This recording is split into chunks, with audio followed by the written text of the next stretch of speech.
We're back. We took a little bit of a forced hiatus. We're going to talk about that in a second. But Adam, how you doing? Doing great, man. Feeling good. Great to be back well, I don't want to step on it's great to be in this particular room with you right now. Yeah. Good to see you, my friend. Roll On is resuming. Not only that, we are in a brand new studio. This marks the debut of the Rich Roll Podcast HQ. I did record a podcast the other day, but this is going to go up ahead of that. So I think officially this will be the first podcast. Well, I know it will be the first podcast that everybody gets to see the new space. So I'm very grateful and excited about it. It feels like home already, doesn't it? It does. Yeah. What do you think? I love it, man. I mean, I remember when you showed me this space a few months ago. It's happened very quickly, and maybe 2 months ago. Yeah, I mean, we've been working on it for a while. It was well underway when you saw it for the first time, but we did hit our stride, and this final push, we got a lot done pretty quickly. So it's pretty great. We got our boy Davey over here. He's making a video that's going to take everybody behind the scenes on the whole thing, which I'm pretty excited about. And it's amazing. Now we have our own podcast headquarters. People don't realize, maybe some people do, but you've gone through...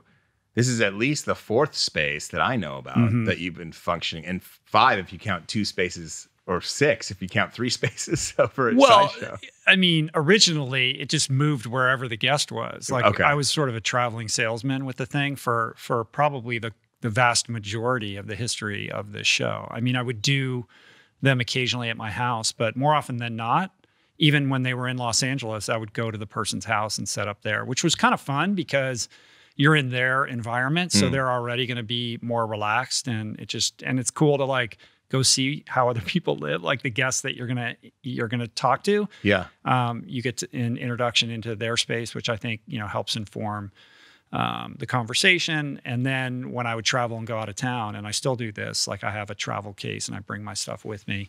But then it kind of migrated to this office. That's where we did the podcast. I had this little janky office in Westlake. Don't call it janky. It was a little janky. It was fine. It was good. Listen, I was very grateful to have a space outside of my house to work, and I would do it there. Then we moved it into an open room in our house when the boys moved out, and that's where we started shooting video, and that's what most people have seen when they've seen the YouTube video version of the show. And then when the pandemic hit, we had to, for understandable reasons, not be having people come over to the house all the time. So we moved it to a temporary space, which is where we've been hosting it for the last 9 months or whatever. Yeah.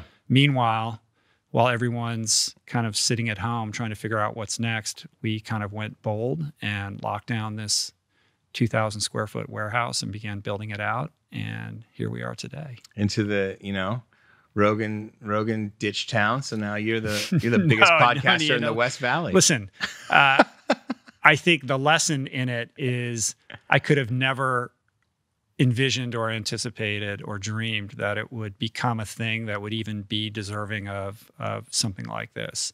And just by showing up for it, day by day and building it brick by brick, it's like the natural evolution or progression of what happens when you put in a lot of work and kind of stay out of the results. I've been doing it for the process, the love of the process of doing it, and just been on this journey. And it feels like I just woke up one day and here we are. But, it's been 8 years at this point. We just eclipsed the 8-year anniversary of the show. So, and going hard too. Going hard. And what I take from it is you could have easily said, okay, the pandemic hit. At first you were doing things virtually like everybody else on Zoom. And then you kind of figured out a way to do it safely out of the house to keep everyone at home safe. And then it came into this. So it's like I mean, obviously you're in a good position to be able to do it, but you were thinking like you were able to kind of flip something that could have been kept other people cramped and their vision kind of insular and not looking to jump ahead. And you were able to kind of figure out a way to make this whole thing a move for you in a positive direction. Yeah. I mean, it's a risk, but there is something cool about investing in ourselves, especially in a moment where there's a lot of uncertainty, So So it's new for me, like the largesse of the whole thing, like getting used to it and feeling deserving of it is well, you had that a growth with your house arc too, for didn't myself. You? Didn't you have that with your house? That with my house. You still have that. Yeah. More to be revealed. Like I said, we're going to do a video and show everybody everything. We've got a cool lounge here, and it's just a great place for guests to come and feel comfortable, and also a place where the team can come and work also. So we're not just always a distributed, group of people working on the show. Excellent, man. And so it's such a quicker drive for me, and it's right over the hill from my favorite dive spot. So. you and me both. What dive spot is that? I'm not saying. Okay, you don't want to have stalkers showing up, rolling up on you when you want to roll up on me when you want to escape for a cocktail or something. I don't do cocktails. Okay. Well, I've done cocktails right after, but it's not the typical thing. Right now, I have to get back and make sure our baby is taken care of. Yeah, you do have to do that. Yeah. So let's get into it. Well, the first thing I want to say is that we missed the other week because you had a scheduling thing and we had to push this. And there were a lot of people that were like, what happened to Roll-On? Like, I need my Roll-On fix. So that was nice. Thank you. I'm glad that, people are enjoying it and feel like they missed it. Yes. That must feel good for you too. It does feel good. It was, I didn't expect that, but it was just one of those things. The scheduling came up last minute. I couldn't be avoided. And it's nice that people are needing that fix. And it's nice that we're delivering something to people that they are enjoying, and that I'm a part of this great show. I feel like you're a podcaster now. I am now a podcaster. Yeah. I can't deny it. That's true. I like it though. I like this form. I like new media. Well, for people that are brand new and maybe this is their first episode of Roll On, Adam Skolnick is the person you've been hearing. He's my BFF co-host on this kind of tangential edition of the show. Journey into Rich's Adam Mind. is a journalist. He's an environmentalist. He's a contributor to the New York Times and Outside, perhaps best known as the co-author of David Goggins' mega hit memoir, Can't Hurt Me. And this is the show where we talk about current events, kind of things that are top of mind. We share a few lessons. We do a little show and tell, and we answer listener questions. And it's a cool opportunity because this show is always about the guest to share a few of my thoughts on subject matters that the audience seems to be interested in. And we're going to start today with a big story, right? Yeah, well, before we get into that, I just wanted to let you know that you have a couple new super fans. Speaking of the fans that like Roll On. My parents, Trudy and Richard. Yeah, excellent. What are their names? Trudy and Richard. What's up, Trudy? What's up, Richard? And they have them come over here, and we'll give them a tour. When I started doing your show, they would like, okay, yeah, well, definitely when they're next time when up it's here. Safe, yeah. But like when you first had me on, they watched it on YouTube and they thought it was cool. Then I kept turning up on the thing, and they never really brought it up again. But somehow lately, they've been listening to not just this episode, but all these back episodes. They've been like diving into the back episodes. They are buying the products that you are selling or that you're advertising. So does your dad have a Whoop and he's like drinking Athletic Greens and stuff? No, but he's using the new Roll On that you're advertising. And he's using the native deodorant. That's it. My mom bought it for him. She wanted it out of the Tom's racket. Right. She got into the native. And the vegan energy bars, I think, are on his list. Cool, man. Yeah. That's very cool. So, yes. So, they're your newest super fans. They're probably listening to a back episode right now. They're deep in the archives. Right. Well, I think this is actually we're going to be taking a little bit of a hiatus from this show, actually, because I'm going to take a break in January. Last year at this time, I took all of December off and I was in Australia. And it was really great to just hit pause on my professional life. I think we all need that at times in our life. And I intend on doing that again just in January rather than December. So I've been working my butt off the last 6 weeks or so along with the team to get all the shows essentially produced. So there'll be no interruption in the podcast. The shows will go up as usual. There just won't be any roll-on because these are recorded contemporaneously when we publish them. So January, you're saying I don't have work in January. I'll see you in February. Right. So we might we got to make it count. We might sneak one more in, right? No, maybe we filled the schedule out for January. Okay. No room for another roll-on in January. All right. Well, so I thought I had we'll 2 make more it count hours today. to convince you. Yeah. Yeah. Let's get into it. Let's do it, man. So the first thing that I wanted to talk about was a story that definitely impacted me for personal reasons and for broader reasons as well. And that is the passing of Tony Hsieh, who was the founder of Zappos, who passed away on November 27th. He was 46 years old. The stated cause of his death was related to smoke inhalation from being in a fire, but there's a lot more to this story. And I think there's so many interesting tragic threads to pull on to kind of understand what happened here. No doubt. When I first heard of the story, and I'm new to him. Like, I wasn't really familiar with Zappos really. And I read the New York Times obituary, which didn't get into kind of the dark side of what was happening, but you could hint at it. You could tell that something was going on. But I was really interested I like iconoclasts who are thinking differently, who, the wealthy guy that lives in an Airstream trailer that is revitalizing an entire area of Las Vegas. That's interesting to me.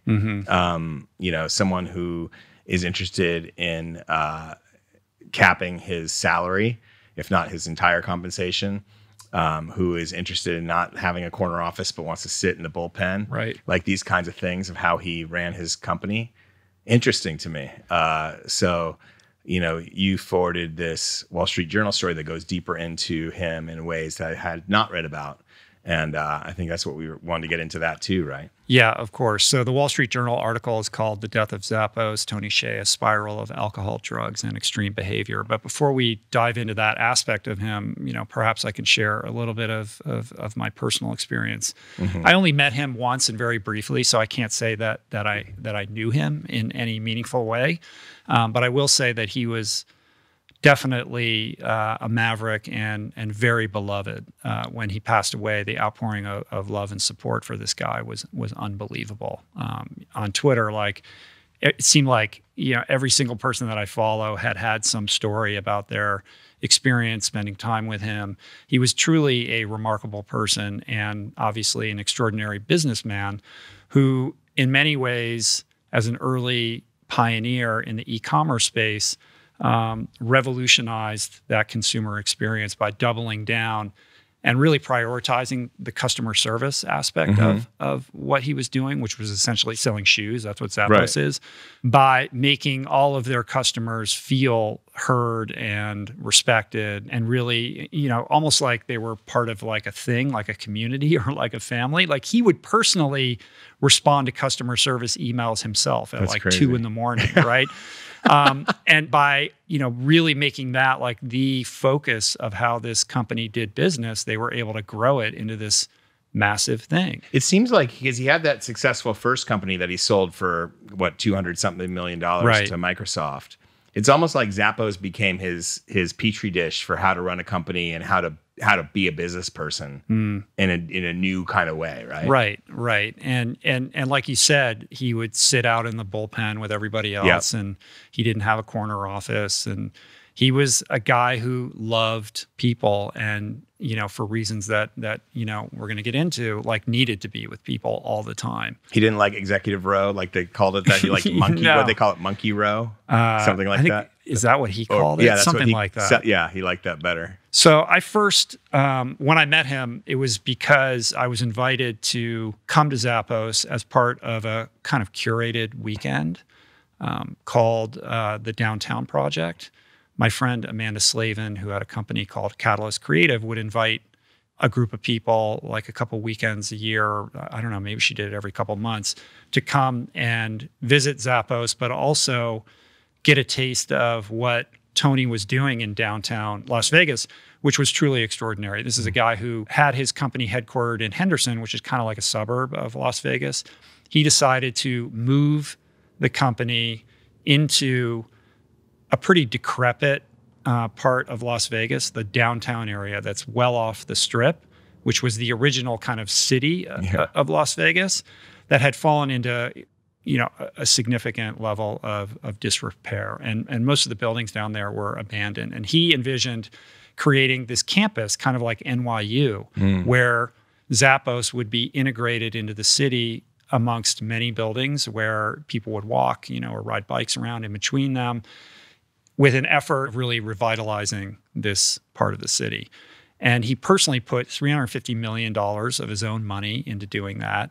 And when I visited, which was many years ago, I'm sure it's much cooler now than it was then, it was pretty amazing what he had accomplished. Like, he was taking over these like rundown, 1-story or 2-story motor lodges and turning them into startup offices. He was putting seed money into all these businesses, like everything from some new technology play to a coffee shop. And all over the place, there was this sensibility, like an energy, like something cool is happening here. It's very hipster. There's people riding fixie bikes and like Williamsburg and skateboarders and things like that, and like artists, painting murals on the side of buildings. Right. In addition, this thing called the Container Park, which was kind of like a little plaza built with shipping containers where there were little businesses and restaurants and, like frozen yogurt and like t-shirt stores or whatever in this kind of park where with which he surrounded it with like these amazing sculptures. He had this huge praying mantis metal sculpture that I think he got from Burning Man that like would breathe fire at night, like at dusk every night. Amazing. And it was kind of an amazing thing. Yeah. And as part of this weekend tour, which, by the way, that's where I met Robin Arzon for the first time. Like, I met some cool people. I met Kevin Pierce, who was the snowboarder who suffered a traumatic brain injury and then became the subject of this documentary called The Crash Reel, which, if you haven't seen it, it's amazing. He was really cool. Him and his brother were there. Robin became a very good friend as a result of that experience meeting her on this weekend. But they took us there's a condo building on the edge of the city there. He was building condos too, right? He was building all kinds of stuff. Yeah, he was building it. But there was a pre-existing condo building, and on one of the floors, I think it was the top floor, he had busted through the walls of, like, I think almost every single apartment on that floor, maybe not all of them, but a significant portion of them, to create one massive condo that was kind of like a commune, and that's where he lived. Like, we were there were all kinds of people staying there, and people would come and stay for a while and leave. Like, it was a transient kind of communitarian approach to living, including like a room where there was like flora growing on the ceiling, like plants were growing from the ceiling down, and he would kind of wander through, and and this is the CEO of this massive organization. Yeah. So it was kind of frat house meets hippie commune on some level. Meets real world. Right. And there's like I think there's a certain unique courage to live your life differently, especially when the stakes are high and you're like this crazy high net worth individual, to continue to kind of iterate and try things and experiment. He also was one of the people that backed the Life is Beautiful event, which was kind of like this Coachella sort of weekend concert situation that also had speakers. And I spoke there, and it was like, I met Bill Nye and I met Dan Price, who was that CEO that instituted the salary cap and has all his employees starting at a base salary of $70,000. Like, I've met tons of cool people as a result of Tony Hsieh indirectly, right? Was that also in Vegas, the Life is Beautiful? Yeah, it's in Vegas as well. I don't know if it's still going on. I think it still is. The obit I read prior to the one I read this morning, but the obit I read was said something about how, for some reason when he revitalized downtown, it was going well, but then there was the backlash. Oh, you're making downtown this one place that's affordable for people to live, now unaffordable. So then he created the trailer park and moved there as kind of a way to say no, there's other options. Yeah. And he lived like in this Airstream village. Right. And I think there was low income housing as part, incorporated into that from right. what I remember. Yeah, I think that's true. I just remember thinking if I was 23 or 24 and interested in startup culture or wanted to do something artistic and different, I would have considered moving there. Like it was a very supportive environment for that kind of thing. The housing is super cheap and there was this community of people that were doing, it's rare that, when you think of trends or movements, like you think of Seattle during the grunge period or like Greenwich Village during, Bob Dylan, and those don't happen that often. Like where would you point to now where there's some kind of emergent artistic sensibility percolating up out of some place off the beaten track that then has a downstream significant impact on culture? Like that's like lightning in a bottle. And I did have that sense that he was trying to craft that there, and there was an energy that something like that was going on. Yeah, I can't even remember I guess you could say Williamsburg in the 2000s in New York. Yeah. And but you can't really point to like some big cultural event that came out of that, other than just I talked to hipsterism. my boys are musicians, and we have this conversation a lot. I'm like, where would you go right now? Like, where is the music scene happening? And they're like, it's not really like that anymore because of the internet. Yeah, it's like remember when when Beck was coming up and LA was having a moment. Yes. At what was that place in Silver Lake where all those bands would play? Bright Spot? No. Yes. Star starts with an S. Yeah. I'll think of it in a second. But there was that kind of feeling then, or when the Wallflowers were playing at Cantor's. That was great. I love. Yeah, it was there. There are those moments where you're like, something is going on right now. That's more pre that, like the seeds of something cool. Yeah. Right. Yeah. Anyway, that's the feeling that I got in this downtown section of Las Vegas. So. In any event. But what was coming out of that was a new way of managing people, right? It wasn't so much a cultural product like music or art, but what was coming up out of that was this new way of running a company, right? And that he was able to express in book form. Mm-hmm. He was speaking about it quite a bit. He was demonstrating it. It was his life was kind of not a performance at all, but like a demonstration of a new way of being. Right. If you want to be a CEO, which you don't really see. Usually what you see is yachts and, Davos. Right. You don't typically see Airstream, be on the same level with the people that you're managing. You don't typically see it. And when you do, it's news. That's why the $70,000 a year CEO is news. Well, the legacy, he was at the forefront of creating that kind of idea of being a different type of leader. And I think you see that in startup culture now. And I would suspect that he deserves quite a bit of credit for that. I mean, this is a guy who he did do events where he's sitting with Bill Clinton, at some big fancy conference, but then you'd see him on stage somewhere else and he has a mohawk that's like 2 feet high, and he was a partier. Like that's the thing. This guy loved to be with people. He loved to be out late into the night, having a good time. That all becomes relevant in the wake of him stepping down as CEO. We should mention that he sells the company to Amazon for like $1.2 billion, makes a ridiculous amount of money, continues to be the CEO, but I don't know exactly when he stepped down, but it was sometime last year. Yep. And with that, as you might imagine, it appears from reading these long read articles on his life that there was a bit of an existential crisis about what to do next. So he ends up moving to Park City. He surrounds himself with quite a few sycophants who he's paying. They're all on his payroll, essentially. Like I think for a lot of them, there was something about, he would say, tell me, what your dream salary is, and then he would double it. Is that right? Buying homes for some of these people. Yeah, he was buying up Park City in kind of the same way he was downtown. Right. Las Vegas. There was an idea that he was going to try to replicate. I think that was his idea. Like, I want to replicate what I've done in downtown Las Vegas and Park City. Except that Park City wasn't very different kind of community. Yeah. So he moves there. Quite a bit of partying is going on. Meanwhile, COVID hits, and for a guy who is an introvert but also seemingly needed to be around a lot of people, being deprived of that took its toll on him emotionally in a pretty significant way.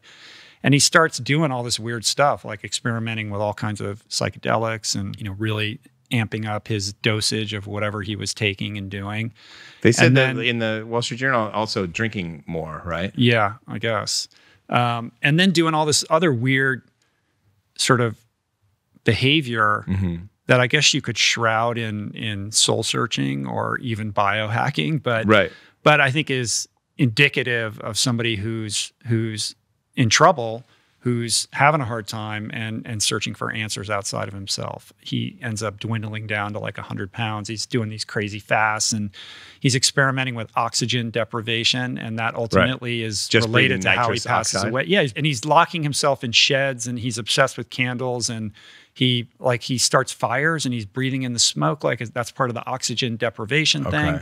Ultimately, it appears that that's what contributed to his passing. Do you want to get into that now? There was a fire in New London, Connecticut. Right. And one report is that he barricaded himself inside this, they call it a shed, but it was like a 3-bedroom structure. Oh, I didn't know it was that large. I was envisioning some little tool shed in the backyard. Yeah, I know. Well, maybe in New London, that's how sheds are 3-bedroom or something. But it was like a structure because the 3-bedroom structure was on fire, according to that story.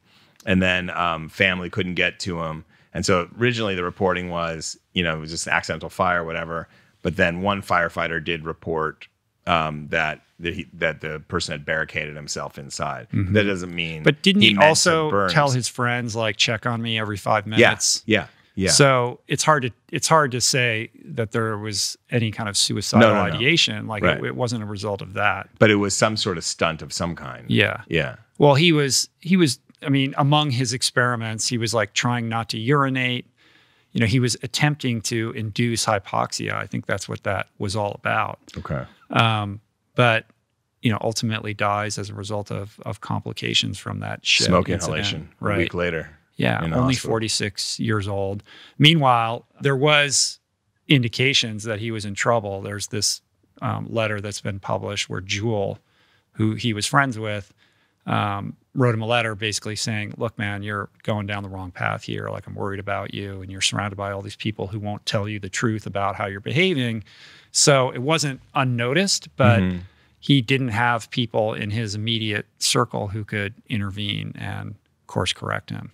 Yeah. And I think the larger issue here, well, let me set it up by saying this. There's this legendary story that Tony used to tell about the moment when he sold Zappos to Amazon, where he traveled to Seattle to pitch Zappos to Jeff Bezos, who, like I said, ultimately acquired the company for a crazy amount of money, like $1.2 billion, I think. And in the middle of the presentation, Tony starts talking about the science of happiness and how, at Zappos, he was trying to use the company to serve the customers and the employees better. And Bezos then says, well, people are pretty bad at predicting what will make them happy. And Tony then says, yes, but apparently you are very good at predicting PowerPoint slides, because his next slide addressed that very thing. But this idea of being bad at predicting what will make people happy is so interesting, because you can make the argument that Tony couldn't predict his own happiness. And this is a guy who wrote a New York Times best-selling book called Delivering Happiness. Like, he was the happiness guy. He was all about serving other people.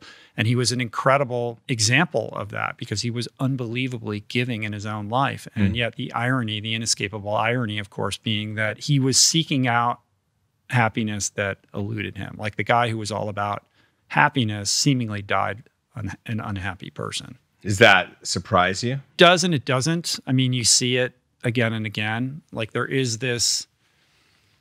It's not unusual to see somebody who is seeking, whether it's happiness or fulfillment or approval. Successful business people, you can say, well, they're doing it through money, and then they get the money. It doesn't work. They consolidate power. Power doesn't work. They try to find it in sex or polyamory or something like that. Right. Then you turn to drugs. Maybe drugs will be the answer, which kind of broadens the aperture of what we want to talk about, because that involves psychedelics, and psychedelics are very much in the news at the moment as a treatment protocol for that thing that we're seeking, that sense of happiness, or as a protocol for dealing with things like depression or PTSD. Yeah. Obviously, in Tony's case, he's taking it to these extreme levels, like, losing all, dwindling down to 98 pounds, fasting, breathing, all of these practices. So what is fueling all of that? Like, why is it that this guy who seemingly had everything, who was about happiness, who was so generous with the people that he cared about, was pushing the envelope so hard at this phase in his life where most people would look at it and say, dude, just like hang out. It's good. Right. You built this amazing thing. Like, take a breath, enjoy your life. Right. For some reason, it appears that escaped him, his ability to do that. It appears so. I mean, I think of Martin Seligman, who started the positivity, I think, at University of Pennsylvania. It's called Authentic Happiness. It's like a whole school of psychology, positive psychology, out of University of Pennsylvania. It was one of the people that was the first to study happiness. And then there was a guy named Philip Brickman, who was early on psychology of happiness person. I think for 40 years he studied it. He was the guy that did the lottery winners and accident victims study, which, if you meet a lottery winner and someone who became a paraplegic, and you interview them the day after it happens, and then a year after it happens, it's interesting how the day after it happens, yes, you're going to have a big disparity, but a year later, sometimes the paraplegics actually fared better than the lottery winners. Of course, in my own life, someone who has been broke as a joke and has had eviction notices on their door, and was never a money guy. Like, I never really made my decisions for money. At least not until, but now that you're a not until podcaster, recently. No, not until you got a little of that can't hurt me cash. But I joke about it. But I used to be like, the whole thing of money can't buy happiness. No, but it can buy happier. I've learned that. But that's up to a point. I think that's what these studies show. It's up to the point. Anyway, not to bury the lead, but Philip Brickman took his own life, and he was an expert in happiness. So it's almost like and I think we should get back to the psychedelic drugs in a second, but because I've taken my share of those too, and we should talk about that. But I think there's something, the problem isn't happiness. The problem is, what are we chasing as human beings? What's the human animal looking for? Because I'm not sure happiness is what we're designed to look for and consume and thrive under. I think happiness is great. We all want to be happy. We all want comfort. We all want to be fed and watered and loved. But I don't think happiness is a permanent state anyway. And to pursue it as the main goal in life might be actually the wrong thing to do. Well, happiness is a very effusive, fleeting emotion. It's not really a state of being. It's like a byproduct of something else that kind of comes and goes. And I don't think we're hardwired to just be quote unquote happy, as a permanent state, right? Right. I like to think of it more in terms of feeling purposeful, intentional, living a meaningful life, and as a result of those things, like being fulfilled. Like, I'm very fulfilled in this vocation and in what we're doing right now. Sometimes it makes me happy, but often it makes me frustrated and anxious and all of those things. But I wouldn't trade it for some kind of state of I don't know, like perpetual bliss. No, because I don't think that's what listen, I'm talking to a very accomplished ultra athlete. Those are not the people that seek out happiness typically, right? Like, you're seeking something beyond that. You're seeking you like, ultra is the crucible through which you learn about yourself. It's kind of a good analogy in some ways to psychedelics, although psychedelics would be a shortcut. But you're not trying to be comfortable when you sign up for do 5 Ironmans and by all 7 indications, days. that pursuit of comfort ultimately, leads us away from happiness. Right. Like, I last night, I got a screener for this new documentary that's coming out on Netflix called Less is More by the Minimalist guys. You know the Minimalists, Joshua and Ryan. So they're coming tomorrow to talk to me. Oh, really? And this documentary, which is their second documentary, if you haven't seen I saw the Minimalism, first one. their first one, it's fantastic. It's on Netflix. Everybody should watch that movie. I've talked about it many times.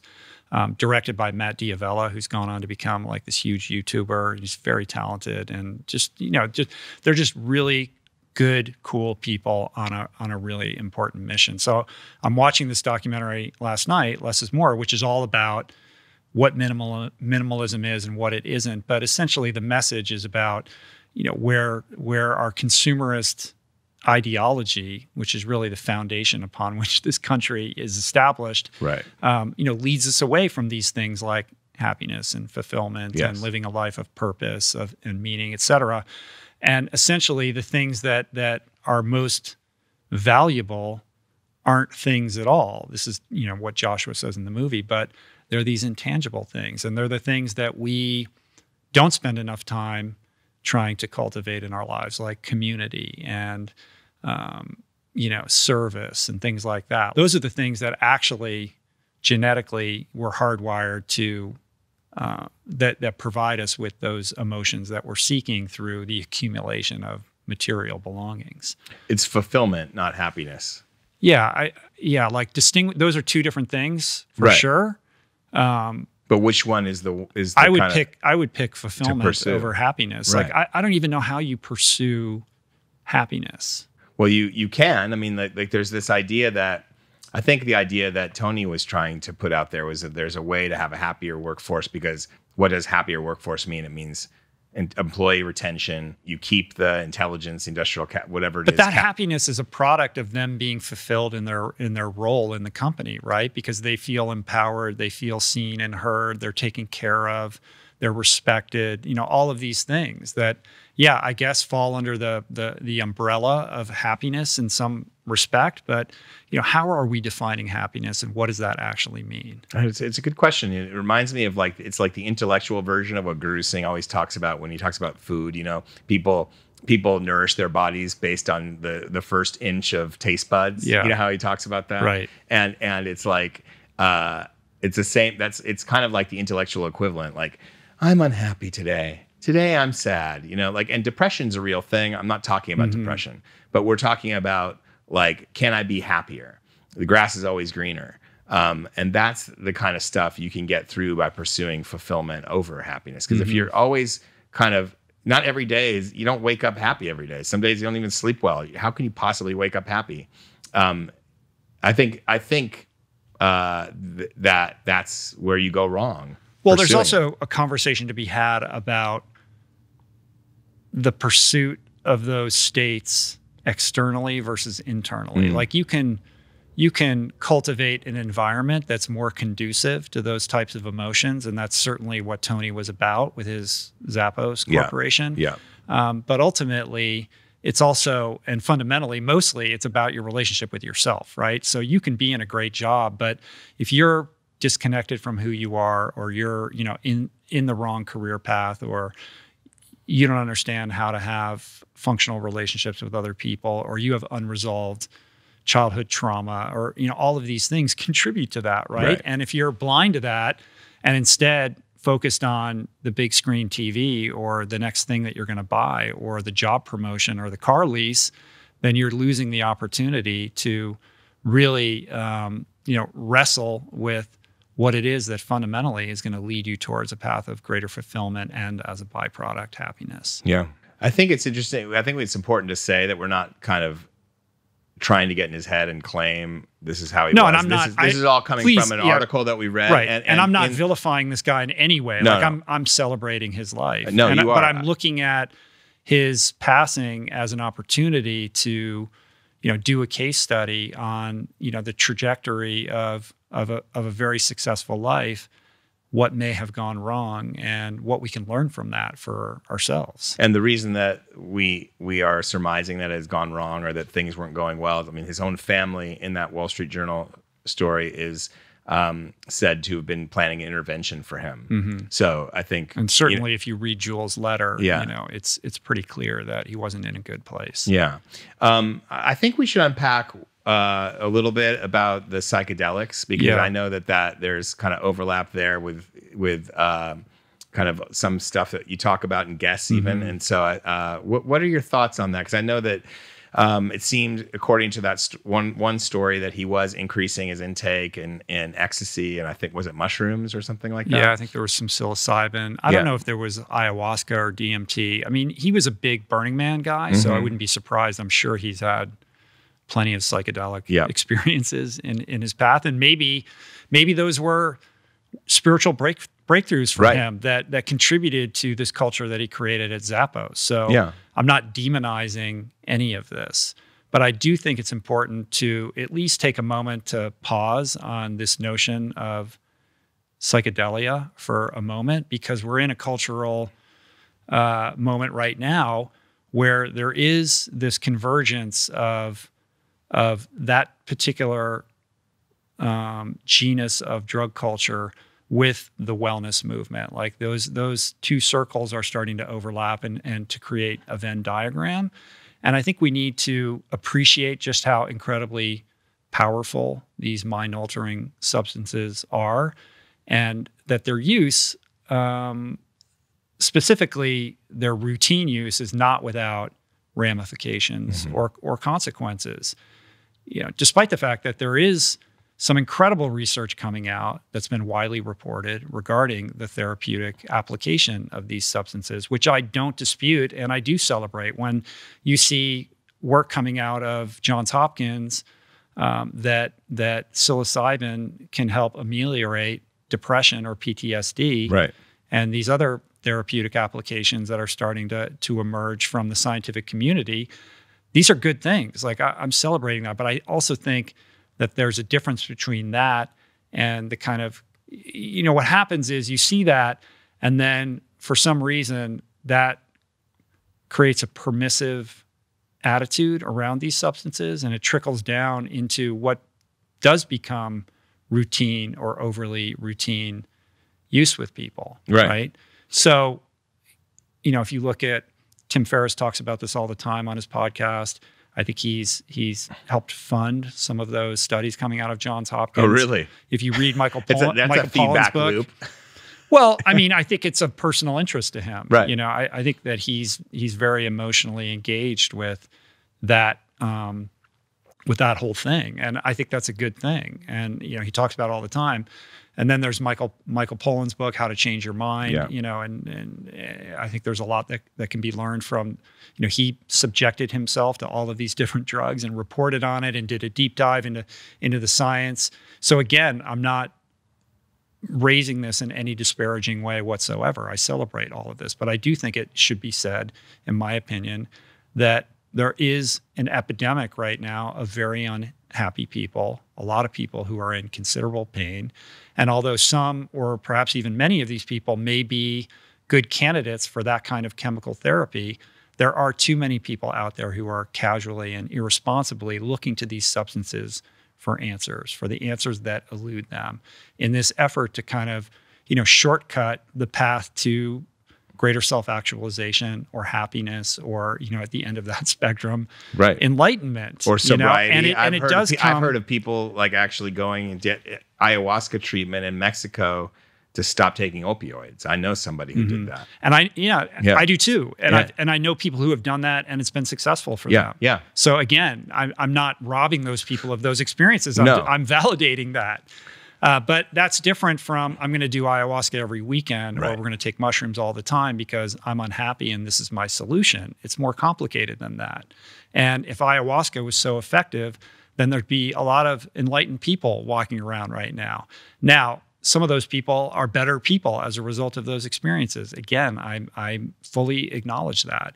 But I think there's also a lot of people who are a little bit awash and lost, and return to those experiences looking for answers that continue to elude them. So there is no panacea here. And I'm always suspect when something appears in the culture as a shortcut to these things that, you know, all of us seek more of, and that there is a dearth of right now, these feelings of engagement with ourselves and the world, and a sense of grounded belonging and community and love and compassion and the like. So I'm only sounding a little bit of, not even really a cautionary tale, but maybe just a pause button. Yeah. So that we can reflect a little bit on this. In Los Angeles right now, like the pot dispensaries are like Starbucks, you know, and there is this idea that like, oh, well, you know, THC is just part of your wellness routine and like microdosing and all of these things. And it's like, I'm biased because I'm a product of 12-step and I'm somebody who has addiction issues. So, you know, I have my own, you know, kind of set of ideas around all this kind of stuff that maybe make me a little bit more calcified to the new ideas. But I just think that that's dangerous. Well, it's not just Los Angeles. I mean, you know, it just got decriminalized nationwide, and it's in lots of places. But and I think the big fear was young people were going to be the ones that end up getting high all the time, and it impacts their brain development. And what we've learned is it's the baby boomers who go on QAnon and just get high and watch YouTube all day. They're the ones who really we should have been watching out for this whole time. Well, if they just did that, I'd be fine with it. If they just watch It's YouTube. when it spills into the world that it becomes problematic. You know what? I keep thinking of a couple things. One, in terms of hacking your way to something, I think there is something inherently dangerous in thinking that you can take a shortcut, especially to something as, you know, look, you're 12-step, but you know, you're sober for years and years and years. And maybe there's something to going slower to get there and making it last longer. I don't know. I haven't looked at the studies, but I wouldn't be surprised if there's a higher relapse in people that do a shortcut versus that people that are in the community and doing the daily work that you do. Are you saying that it's about the journey, Adam? I don't know. Well, speaking of journeys, at the same time, like, the first time I ever kind of like had that crack open, love the world feeling was tripping. So like, you know, to me, psychedelics were an important part of kind of cracking me open. It was a portal. Yeah, it's a portal. And I think, and like, look, as a sober guy, like that's like a tripwire, you know, like that pushes my buttons. Cause I know sober people who have in sobriety, volunteered for psychedelic, like under, you know, supervision, had psychedelic experiences. And I think we've talked about this before, but, and emerged from it saying that it was revelatory. Right. And so that's interesting to me. Like, would that be something that I would want to check out? Maybe, I don't know. I won't dismiss it. But again, my instinct is when you know, that the answers that I'm seeking are not going to be found in a substance. That's not to say that might not open up some portal for me and put right in front of me some blind spot that I have. But when you tell somebody in recovery that the answer to their problem lies in a mind-altering substance, like, you know, it's like ding, ding, ding, ding, ding, like everything lights up in your brain. And that scares me. Yeah. Well, I get it. I also actually don't even believe that. I think what it did for me, and I was very young at the time, I was probably 20 at the time, is it showed me that love can be unconditional and expansive. And then I was dropped right back into my body that I didn't necessarily love, or it didn't feel very expansive. And the way to actually get there in life and day-to-day life isn't to take that drug again and again. You got the lesson. It's the lesson. You learned what you needed to learn. And then you have to keep moving in life in a way that's productive. And so he didn't have to do that because he had too many resources at his disposal, perhaps, and he could do whatever he wanted any day. But there's danger to that level of freedom, to not being tethered to having to do X, Y, or Z to get to, you know, pay bills or to accomplish this task or that task. It's almost like freedom and happiness were kind of what became the undertow.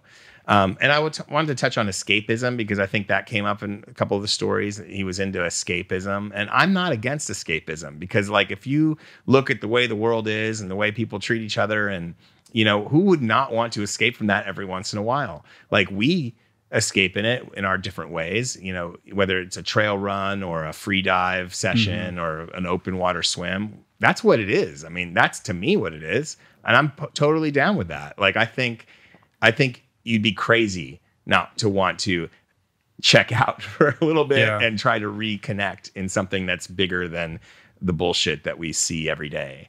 And I know a lot of your listeners are nodding in agreement, would feel the same exact way. Escapism isn't the problem. The problem is when escapism becomes everything. Well, two things I agree, and two other things that I take away from this. One is the very significant emotional and mental toll that the pandemic has on a lot of people, right? This is a guy who could not be alone. Like, he needed to be around people. And suddenly when that was removed from the realm of possibilities, I think that impacted him disproportionately. Like, I think that's a big part of what led to this spiral. And maybe being around people, I don't know, I don't know him, and I can't get inside his head, but maybe, him being around people all the time was some kind of distraction that kept whatever demons he had at bay. Being a social animal amidst a group of people, maybe he could be part of it, but also hide in it. And when that's gone and you're forced to be with yourself, the discomfort of that became unbearable. And he started to look for different ways to, medicate that. It's interesting. He was interested in the communal mind, right? He was interested in that, the hive mind. Mm-hmm. And maybe that is another escape, like you said, so he could get out of his own mind. Right. The second thing is, no matter how successful you get, it's absolutely critical that you surround yourself with people who can give you objective feedback, right? Like, too many stories of people that get successful and are surrounded by yes people, or people that have a financial incentive in you not being as healthy as you should be. And, things go haywire. Yeah. So surround yourself with good people and solicit feedback, honest feedback on how you're living. And when people deliver that, don't take it personally. Right. Right? Like, thank them for that, because that's the stuff that's ultimately going to catalyze the growth. Growth over happiness. But beautiful man, Tony, and it's quite sad what happened. So I celebrate his life. But his life was kind of a work of art in a way. It was. Yeah. An incredible work of art. Yeah. An incredible work of art. So he will be missed. So let's take a break and we'll come back with a bunch more stuff. Should we talk a little antitrust? Let's talk antitrust. You are, because it's fascinating. People don't realize you're an antitrust expert. It is. It might be one of the few A's that I got in law school. Rich Roll got an A or two in law school. Which, let's just be clear, my father is an antitrust lawyer. Yeah. So infer as you will my deep-seated need to get approval from my dad. That would have been the one A that I got in law school. Now, in law school, did you have your Stanford swimming hair going still, or did it grow out by then? Who knows, man? I was drunk the whole time. It's all murky. But no, not swimming, not the chlorinated hair. Yeah. Oh, you mean the flat top? Flat top. No. I didn't have. No. We would get a flat top before big meets every year. So yeah, I would rock that like once a year. Oh, that was just for me. Not a solid look. Okay. Well, with the glasses that take up like the whole face too. Because I mean, with that mane you have, I was going to be like, God, did he do that all in college? Because that'd be unfortunate. I have to wear my hair. This is the only way that it looks good. And you could grow long. You could get a mullet going. No, yeah, I could do like the Trump mullet and like comb it over. That could be a good look. Yeah. No, let's try that. Dye it blonde. That's a biohack for you. Antitrust. Are we gonna have we could have a new category of the podcast, Legal Corner. Ooh, Legal Corner with Rich Roll. You want to try to reclaim? We'll see how this goes. The problem is, then we're going to start getting calls and asking you to take the case. The next thing you know, you're in front of Judge Judy. Yeah, it's a whole series, and Netflix buys it. There is a reason why we're bringing up antitrust today. Yes, because it impacts all of us. Because I would suspect most people listening or watching are on Facebook or have some connection to Facebook. And Facebook is very much in the news right now, facing antitrust backlash.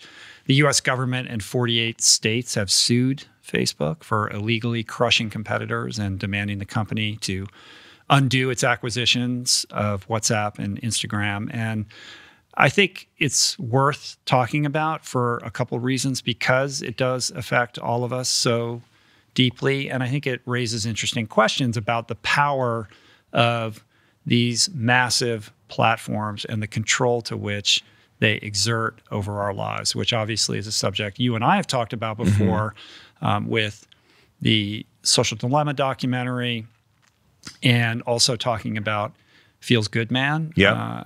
Which I just had those guys. So this is the second podcast that we've recorded in the new studio because I had the filmmakers from that documentary here the other day. That episode's not going to go up for a little while, but I'm telling you right now, that one is not to be missed. We had an unbelievable conversation that's rooted and related to how we use these platforms and the impact that they have. And to the extent that they are wielding monopolistic power in an anti-competitive, anti-consumer way, I do think, as bland as a legal discussion around antitrust, potentially might be, that it was worth planting a flag here and talking about it for a few minutes. Yeah, just for a few minutes, teachable moment on why it's important. I mean, I think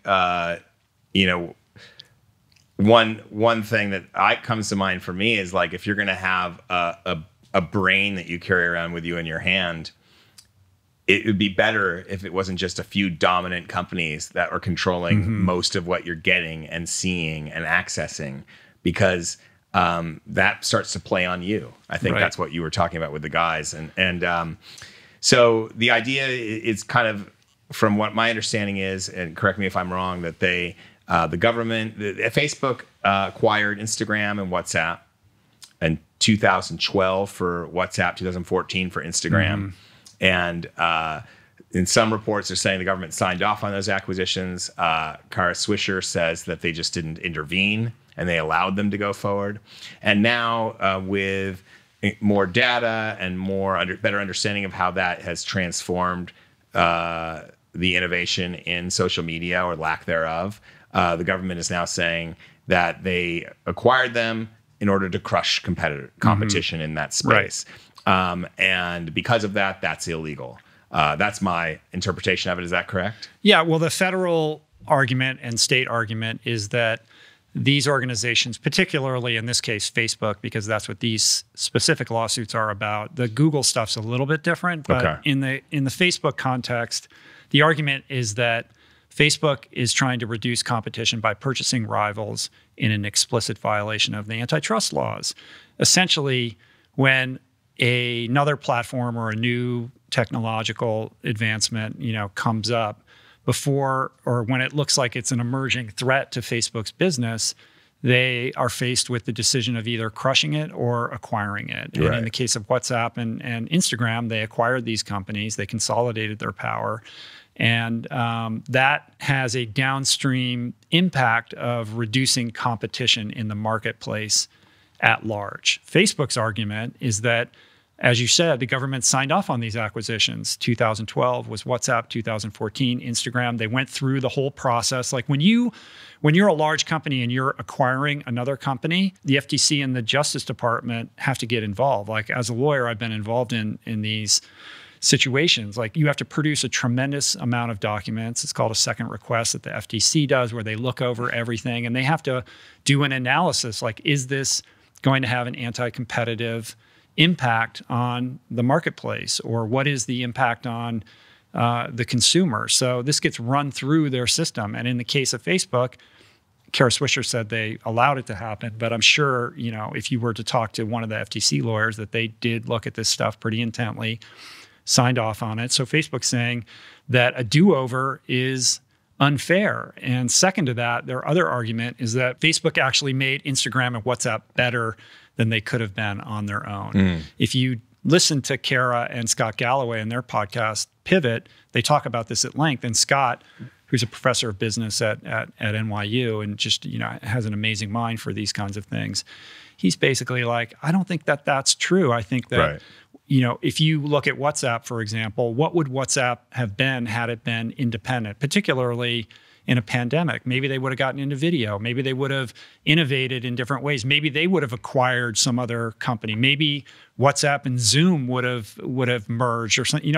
You can't say that these apps are better by dint of being under the umbrella of Facebook. Right. In fact, you could make the argument that Facebook has impeded their ability to iterate because when you're part of a massive organization, you're not going to be able to be as nimble with your technological advances. The problem with all of this, we're just at the starting gate of these lawsuits, is that the burden of proof in an antitrust case is quite steep, and it's two-pronged. Essentially, the government has to show that Facebook purchased its rivals with the express purpose of squelching or killing off competition. So essentially, they have to prove intent, and proving intent is very difficult. And although Swisher is hinting that there's some interesting Zuckerberg emails that are going to come out of this. About there's a book coming out, right, about Facebook. Okay.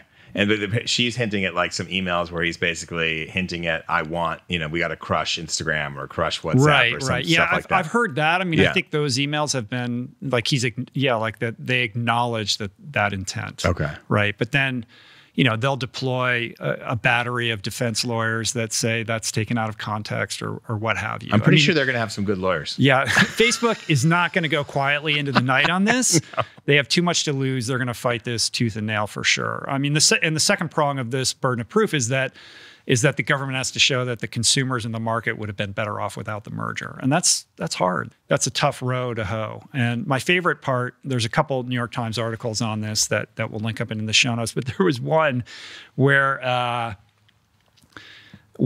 my former antitrust law professor, George Hay, law professor at Cornell and former antitrust official at the Justice Department, was quoted.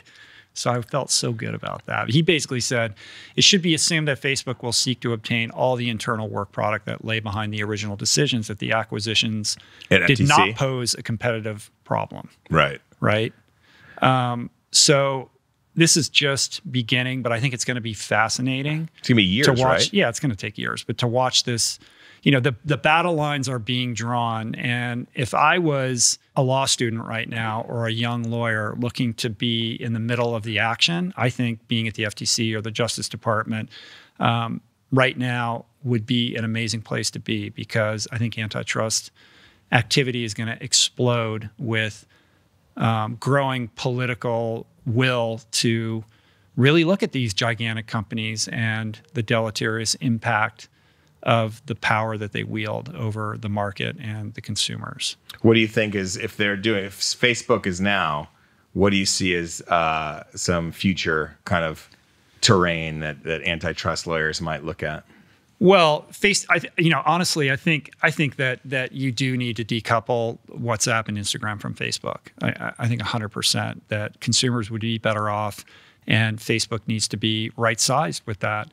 But then when we look at the other big players out there, in the pecking order of like who would be next, I mean, Facebook is the easy first target because there's this, sensibility around Mark Zuckerberg and this kind of, the evil empire idea. Right. So I'm not surprised that they're going after Facebook first, but who's next? And, I would look at Amazon and their, suite of businesses that they lord control over. AWS, they own the biggest cloud service in the world. Like, remember when, was it Twitter? There was a day when like you couldn't refresh your podcast. Like all the podcasts were not available for a couple hours because all of these platforms are backed up on AWS. Like AWS is like the engine behind the internet. Right. And the idea that that's owned by Amazon, this e-commerce website, is crazy.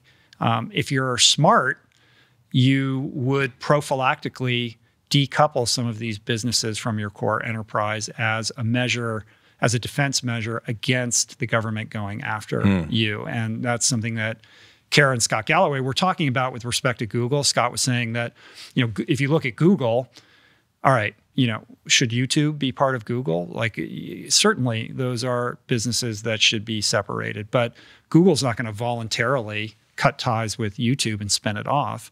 But if they were smart, if you listen to what Scott's saying, they would spin off their cloud service, right? Like let go of Drive to say, we're a good actor in the space. Don't go after us. Yeah. So they can hold on to YouTube, right? You know what I mean? Like, it's going to be fascinating to see the kind of jockeying and the strategy and the moves that these companies are going to make. But I think breaking them up will be this amazing spark to innovation in the space, and I think consumers will benefit from that. So you think it's going to happen? Well, the lawsuits are moving forward. Right. How they'll play out is anybody's guess. But I do think it's interesting that this is happening right at the end of the Trump administration as we're heading into Biden. Certainly, the Biden administration is going to be much more politically interested in this. Although Trump, he was on record as saying these companies are too big and seemed to have an interest in ultimately them. These Justice Department, the people who bring these suits, they aren't really political appointees. They're hirees. But if you're at DOJ, if you're the Attorney General, like you're still taking orders from the White House in terms of the kind of cases that they want you to pursue or not pursue. It's interesting, when it comes to consumers, when having seen Social Dilemma, and we've talked about it, is like, who are the consumers of Facebook and Google and YouTube? Because it seems like their consumers are their advertisers. It's not us. It's we're super the interesting, users, right? And by users, I mean we're getting used, and it's like we do use it, we do access it. Well, the Social Dilemma said we're the product. Yeah, we're the product and the resource. I mean, look, I do think I use WhatsApp in my reporting. I use Facebook Messenger in my reporting. I think early on I used Facebook a lot to connect with subjects and then to keep in touch with people that overseas that I wouldn't otherwise see. Right. That became WhatsApp. Small businesses, local businesses are deeply knotted into Instagram. The travel industry is deeply knotted into Instagram. There are people who this could affect, because if to decouple, it won't be necessarily so seamless probably. Although maybe it will feel seamless to us. But I am in favor, obviously, of reduced corporate hegemony. Yeah, right. Anyway. And the idea that the market is better with these companies holding on to all these things, all you have to do is look at antitrust history, like look at the breakup of the telecoms, spinning off Ma Bell into all these, smaller, companies. That was a period of great innovation as a result of that. And I think that's what you'll see here now. In terms of the moves that these companies are making, what should they do prophylactically? How are they, trying to protect themselves right now? You see Facebook starting to take their messaging service and integrate it across all of their platforms. Right. So it becomes very difficult to disentangle. Whereas Apple, conversely, is cutting its commission charges on the App Store to say we're a good actor. Like, I think what Tim Cook is doing and how Apple is proceeding here, of all of these, like, they're in the best stead in terms of weathering this and not being a big target. But when Facebook is going out of its way to make separating WhatsApp from the rest of its ecosystem more difficult, to me, that makes them all the more a likely hard target. Well, also Apple can afford it because their big money is the phone. It's the hardware. That's where they're making their coin. Right. It's a different kind of thing. Different. But their profitability, they're so massive too that, the lens is going to get, aimed in their direction at some point. But this idea of who's the customer is super interesting. Yeah, like the advertisers are the customer. That's how they make their money. So they got to keep them happy. And that's what I hope comes out of this. Like, that's who's the consumer? Because, the news is going to be reported and consumer is going to be used a lot. And I hope that what we're paying attention to is, I want to know who Facebook thinks the consumer is. Well, I think we know that Facebook thinks the consumer is the advertiser. But what do they call them? What is going to get reported and how is the narrative going to be spun? I mean, I think, with the exception of very savvy reporters like Kevin Roos and the like, most of it's going to get positioned as us being the consumer. Yeah. Don't you think? I think so. I think user and consumer are two different things in this case, and often they're not. I mean, so like that was always the argument for don't break up Amazon when they were getting all their terrible press for how they operated their business and employee abuse and whatever, was that you could say what you want, but the consumer gets lower prices. Mm-hmm. You know, they chase the right? diaper company out of business, but the consumer gets lower prices. They chase that company out of business. Walmart cracks down on mom and pop shops all over small town America, but the consumer gets lower prices. Mm-hmm. But the problem is when you look at things just like that, the collateral damage is completely ignored, and you wouldn't need to buy things so cheap if everyone made a little more money, right? If the wealth was shared a bit more. And that's the biggest problem with tech companies is they siphon money into smaller and smaller straws, or big straws, but for few people. Yeah. And that's why I think breaking them up and having more competition means more money gets spread around. And I think that's not being talked about really, but that's what it's about. It's a way to redistribute wealth in an era of a Gilded Age.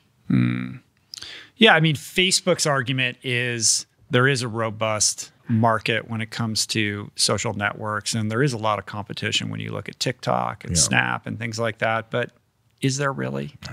Who looks at TikTok, Rich? Who looks at TikTok? Oh, TikTok's huge. I know it's huge. We're a bunch of old dudes. I can't do it. That's the bridge too far for me. I mean, my daughters are on it all the time. I'm sure. You know, that's where I have to draw the line and say, okay, it's not appropriate. I know. For me. Maybe I'm just getting older. You know? I'm listening to the Obama book. That's what I'm doing for entertainment. Yeah. How is it? It's fabulous. Yeah, I'm sure it is. Yeah. Him and his little book out there. Yeah, it's so cute. Dainty little 750-page volume 1. Yeah. All right. Well, more will be revealed on this, and I think that concludes this week's edition of Legal Corner. / teachable moment. Yeah. I hope you learned something, kids. All right. What do we got next? We're going to do a little show and tell. A little show and tell, baby. Yeah. Well, my big show and tell, which, you know, we have lockdown cameras here, but my show and tell is our new studio.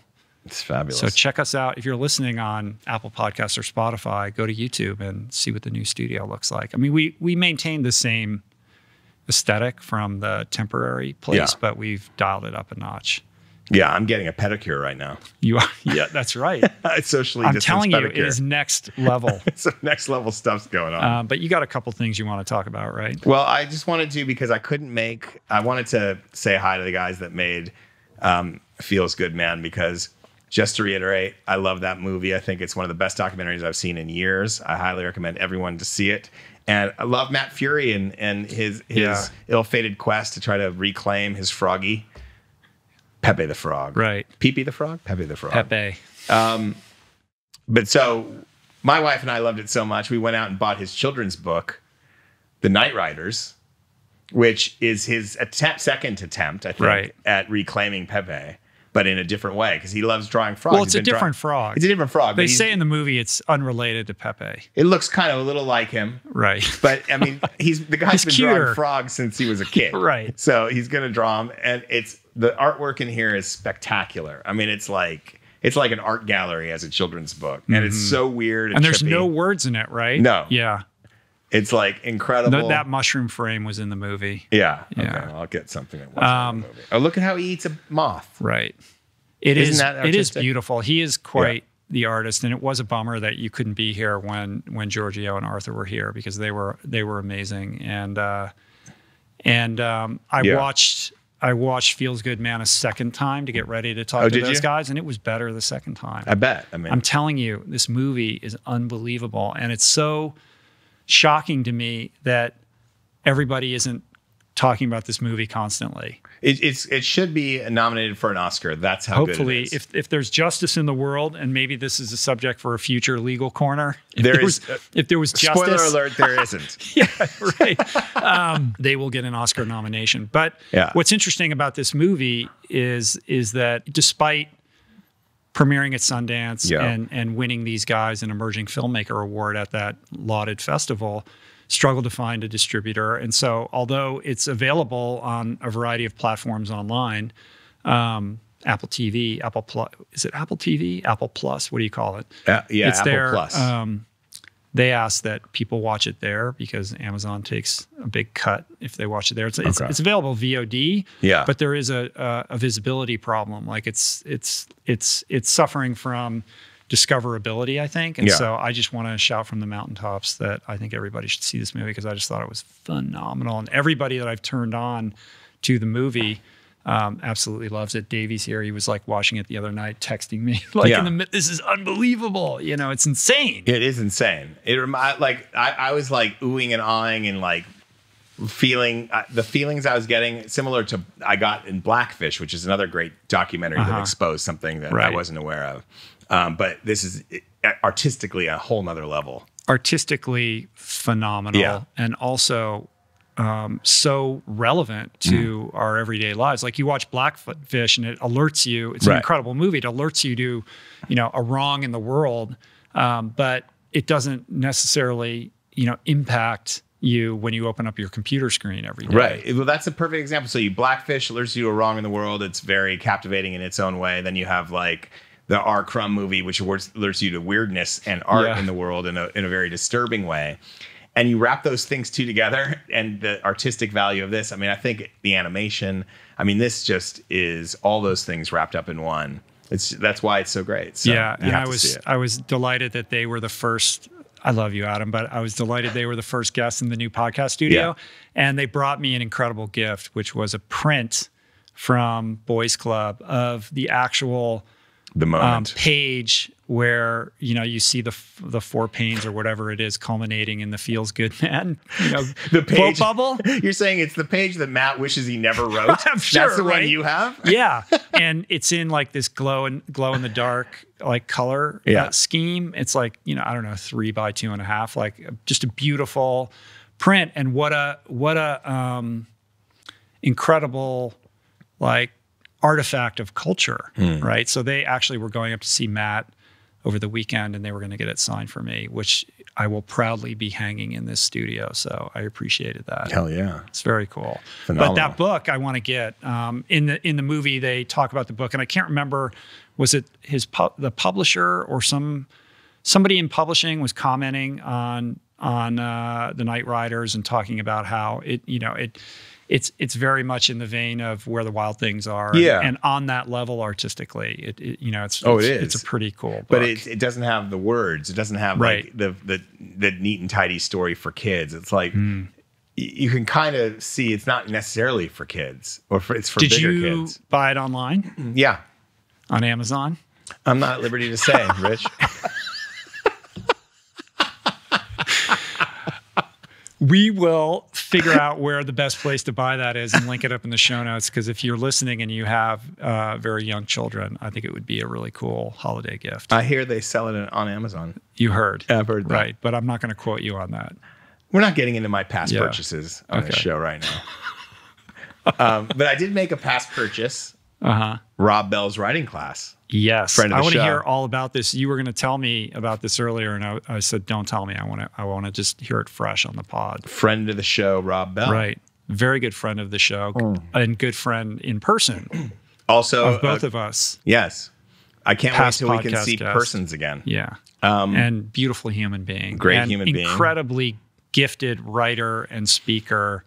And just guru of all things unlocking creativity. He's so smart. It's just, that's why I took it. It's like, I took it because I took it for a couple of reasons. One is, yes, I'm wrestling with a novel that is kind of occupying a lot of space in my brain. And it's not easy for me because it's a different form. I'm not used to it. And I have my own little imposter syndrome around it. But also I'm interested in kind of this part. I think we talked about this time in my career, looking at craftsmanship around writing and around storytelling in ways that I previously was just kind of didn't have time to engage in, or just wasn't really that interested in engaging in. And so then knowing the third thing, that Rob is so smart and brilliant that it's fun to listen to him anyway, talk about anything. Yeah, I could just listen to him read the phone book and like raise his eyebrow. He gets so excited. I know. Well, and so the first thing I noticed is that he and I are very, very different in our approach to our own work. He's very thrilled by it all the time. And like at the beginning of a project, I'm very not thrilled with what I'm producing. And so, but that's the lesson, right? So one thing that he goes into the project with wonder. So this class, he went through every book he wrote, and he kind of went through it and told the story behind it. And kind of as he did it, he was opening each book and like kind of gleefully looking at his chapter titles and just like really stoked on it. And I love that because he's owning it in a way and giving permission to really love yourself and your work at the same time. And it's a great example. And it's something that I think is my biggest takeaway, is to feel free to do that for myself, which I do not feel free to do typically. Right. And that enthusiasm and wonder is infectious. It is. But there's a half-life on that too, because I've been in his orbit, and I feel so good when I'm around him, and I find myself trying to meet his energy in that way. And then I leave, and then I wake up the next day and I'm back to myself. And you're like, shit, I wrote this shit? Yeah. But it's interesting is he comes into it with a what is this? That's how writing starts. What does this want to be? He referenced the great architect Louis Kahn. Before he started designing, he asked the building, what does this building want to be? So he's asking, what does this thing want to be? Coming into it with... He's co-creating with the thing that does not yet exist. Exactly. And he actually suggests interviewing the book idea, like interviewing it and asking it questions. And in doing that, you become a steward of the energies of whatever the project is going to be, because that's what he sees a writer as, the steward of energies. It's not just you. Well, that's a very... big magic Elizabeth idea. And he and Liz Gilbert, I think there's a lot of overlap there. He's saying, are you a writer? If you write, you're a writer, and someday you'll become good. You don't have to worry about becoming good. That's not your job right now if you're a beginner. He talks about the separation between flow and edit. Flow, just let it come out. Edit, go back later and deal with, which I've engaged. That's definitely something I believe in. I believe in a certain amount of words per day, and getting that out and not necessarily rereading it even the next day. I try to get through a whole draft before coming back and doing a full reread. Sometimes that changes, but that's what I try to do exactly for that reason. There's a flow draft and there's an edit draft for me. He talks about how it feels to him. How is it feeling when you're writing? Is it urgent? Is it personal? Is it spiritual? I think that's interesting. I don't really care about how I feel when I'm writing that much. But he's talking about the feel of the story itself. Not how you feel about it, but the feel of the actual product. Of the project. Right. And that I got a lot out of. I actually took something, because I never thought about the feeling of the book. I've always thought about story points and characters, but now I have a feeling that's like a theme. And I'm only in the second draft right now. I'm like 2/3 of the way through a second draft, and my goal is to have the second draft done by the end of the year. But then this is going to be a 10 draft process to get this to any point where I even give it to my wife to read. I mean, it's going to be a while. So to have the feeling now, I think is great. So I got that directly out of it. And the number one thing I got out of it is own it, own the piece. Like, don't question. If you're going to write it, don't keep questioning. Are you good enough? Are you doing it? Like, is it worth doing? Own the fact that it's worth doing, because you're doing it. And I think that level of confidence has been missing, and he just gives you permission to feel that way.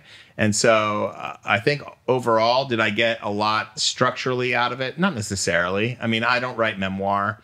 He's a guy who is who basically writes about the Bible and writes memoir. He also writes some fiction stuff he hasn't really shared necessarily. Maybe he writes about anything he wants, but the stuff that we know of him is typically memoir related. I don't do that. Did he share anything about productivity or the creative resistance and how to get over that kind of thing? Because the reason I ask is he's one of the most prolific and productive creative people that I know. Yeah, he's very he just prolific. Doesn't ever seem to, get gapped out in any way. Like, he's just constantly putting out amazing stuff. And even his podcasts, like the amount of intention and thought, like most of them are monologues, that could be characterized as sermons, and they feel very natural and casual, but it's indisputable that he's thought deeply about everything that he's saying. And the naturalistic, approach that it's so attitudinal, because he does like enter into everything that he does with a certain kind of enthusiasm and joy, as opposed to the gnashing of the teeth. There doesn't seem to be a lot of self-doubt. How does that work? He doesn't have the self-doubt problem that we have. And I don't know if it's I have. I'm not I don't mean to say it, but I got plenty of it. Yeah, and he doesn't seem to have it. It seems like that could be a product of his faith. You know, the fact that he he's got so much. But I would suspect everybody has these angsty moments, right? But he seems to be. I mean, I'm not standing over him watching him write, but we should be getting him on. It feels like he's figured that out. It would be great to get him on and just to talk about creativity. I mean, I've said this before, but he has, I don't know if it's still up on his website because I listened to it quite a long time ago. I suspect it is. It's called, I think it's called Something to Say, and it's an audio lecture that is hours and hours and hours. I think it's like 8 hours or something like that. It's like an unbelievably long series of lectures on basically how to create like a speech or a presentation or a keynote. Like if you have something to say, here's how you take an idea and turn it into something worthwhile. It's a masterclass on communication, on clarity of thought, on executing on an idea. Yeah. I mean, of everything that I've, consumed on the subject of creativity and writing, it was the most interesting, thoughtful, and helpful thing that I've ever listened to, and very different from anything else that I'd ever. Well, this was not necessarily that. So he didn't get too in the weeds on structure and like helping you figure out. This is a different thing. This is a little bit more general than I thought it might be, but like a couple things that were really stuck out is if you've written multiple things, it's okay to go back to the drawing board and write this one differently. So to him, he's like, how am I going to write this one? Am I going to do, maybe this one I'll do longhand. Maybe this one I'll speak into a recorder and have someone transcribe it. He likes to keep it fresh for someone who's done a lot of writing, and he's very prolific. I think it was like 9 books we went through. I forget. He's very open-minded. He keeps that mind and that space as open as possible. Mm-hmm. How do I write this one? What does this one want to be? How do I align head and heart? And like I said, I'll quote him here. Here's the thing. Own it. Own it. The thing you're trying to write, own it. If it's a sci-fi novel inventing an entirely new world, make it as weird and wild and strange as you can. Own it. Own what you're trying to do. And that's the key. Like, I think that writers can get into trouble trying to be too nice, and he hates that. And so that was a nice piece to hear from him, who's like who is one of the nicer people you'll ever meet in your life. Yeah. For him to say that, because he knows that won't come across well on a page if something's too nice, if it doesn't have that edge, because there's nothing for the reader to hang on. Mm-hmm. And I think, to me, he doesn't want people sanitizing their experience or sanitizing their writing. But for me, the things I got out of it is, how do I write this one?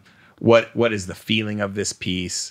And own it. Those are kind of the 3 major things I took. It was very worthwhile. And for somebody who's listening or watching who's not a writer or doesn't consider themselves to be a writer, but perhaps has a creative spark, like of these ideas, what can be extrapolated, to anybody who's listening. Like the lessons baked into this are specific to writing, but they seem to me to be easily translatable to other pursuits. I think anytime that you have an idea that you want to pursue and you feel self-doubt, it's okay to own what you're trying to do and not give yourself a third degree about it too often, because that can infect what you're trying to do. That insecurity can leak itself into the work itself.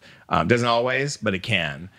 So I think owning it is good. How do I want to go about it? And asking yourself those questions, even if you're mid-career in any job. Like, say you're a lawyer and you're taking on a new case. Okay, how am I going to research this case? How am I going to try this case? It doesn't have to be the same way I've done, even if they're all wins. What's the weirdest, craziest argument I could come up with? Right. Yeah. How to attack each new project from a fresh and different angle. Yeah, and then he comes with the don't be precious or attached to your writing. I think that's very important. That could be used for any idea in any job.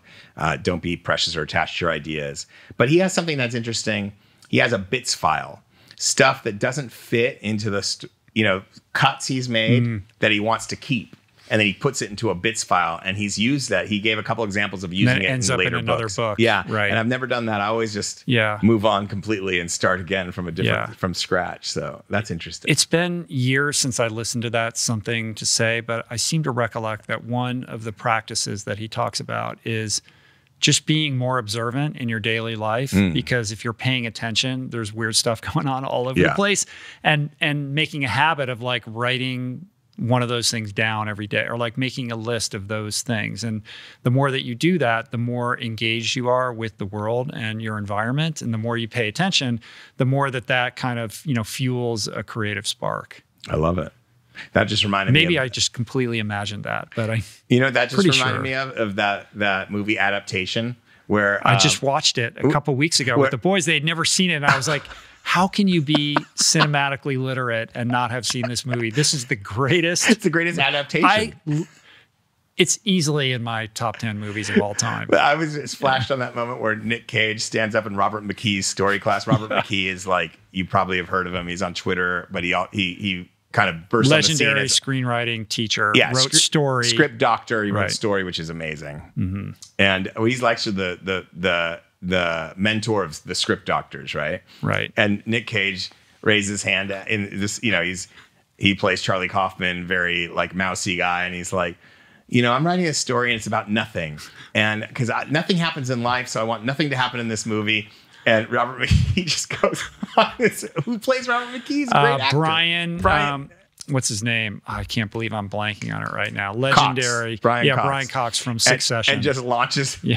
Launches in it. What do you mean nothing happens in life? And then basically he just a lion's roar emits from his mouth in an auditorium of thousands of people. Yeah. It's classic. It's a classic scene. Cool. Anyway, Robert Bell's class was not like that. So I trust this was like on Zoom, or how did you do this? Yeah, it was on Zoom. It was like he had us all kind of muted, and nobody.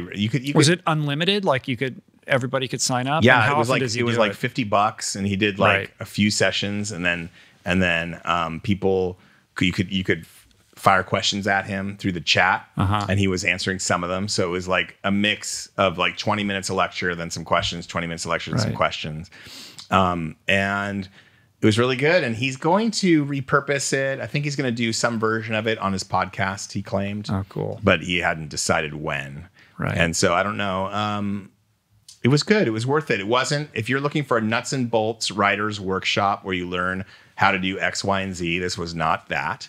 But if you're looking for true inspiration and trying to figure out how to find joy in it and to feel like you can do something, this was that. Right. And then if you're a mid-career writer like me, just looking for a fresh take on how it's done, I definitely got something out of it. Right. Thus concludes the We Love Rob Bell fan club segment of the show, which will likely reappear at some point. / Adam takes a class. Yeah. I enjoy your continuing education. Adam's continuing education. That could be a theme. Send me on another mission. Let's talk about this Goldman Prize as the win of the week here. Yes, the win of the week is the Goldman Prize. Would you like me to explain the Goldman Prize? Yeah, please do. The Goldman Prize, one way of putting it is it's the Nobel Prize for grassroots activists, which is really what the Goldman family, who's behind the prize, kind of created it for, was to reward people. Every continent gets one winner every year, except for Antarctica. So 6 continents a year are recognized. And the winners are people doing grassroots work that have had a significant impact. And what they get is a cash prize like the Genius Grant or anything else that they can do anything they want with. And it's a 6-figure prize of some kind. I used to remember the exact amount, but it's escaping me. And so the first time I heard about Goldman Prize was when Berta Cáceres, who I think we might have mentioned her on the show before. She's the Honduran environmental freedom fighter who was murdered for trying to stop a dam from being built on the river in her ancestral homeland. I think we did talk about her. And I went down, and like a week after she was murdered, another environmental activist was murdered there. And Honduras is, there's no other way of saying it. It's basically verging on failed state status. There's so much corruption that it's kind of leaked all the way up to the presidency, and the people who killed her have been connected to the current administration there through the electric company. And so I went and reported on that. That's how I heard about Goldman. But what makes this this announcement this week special to me is that Crystal Ambrose from the Bahamas,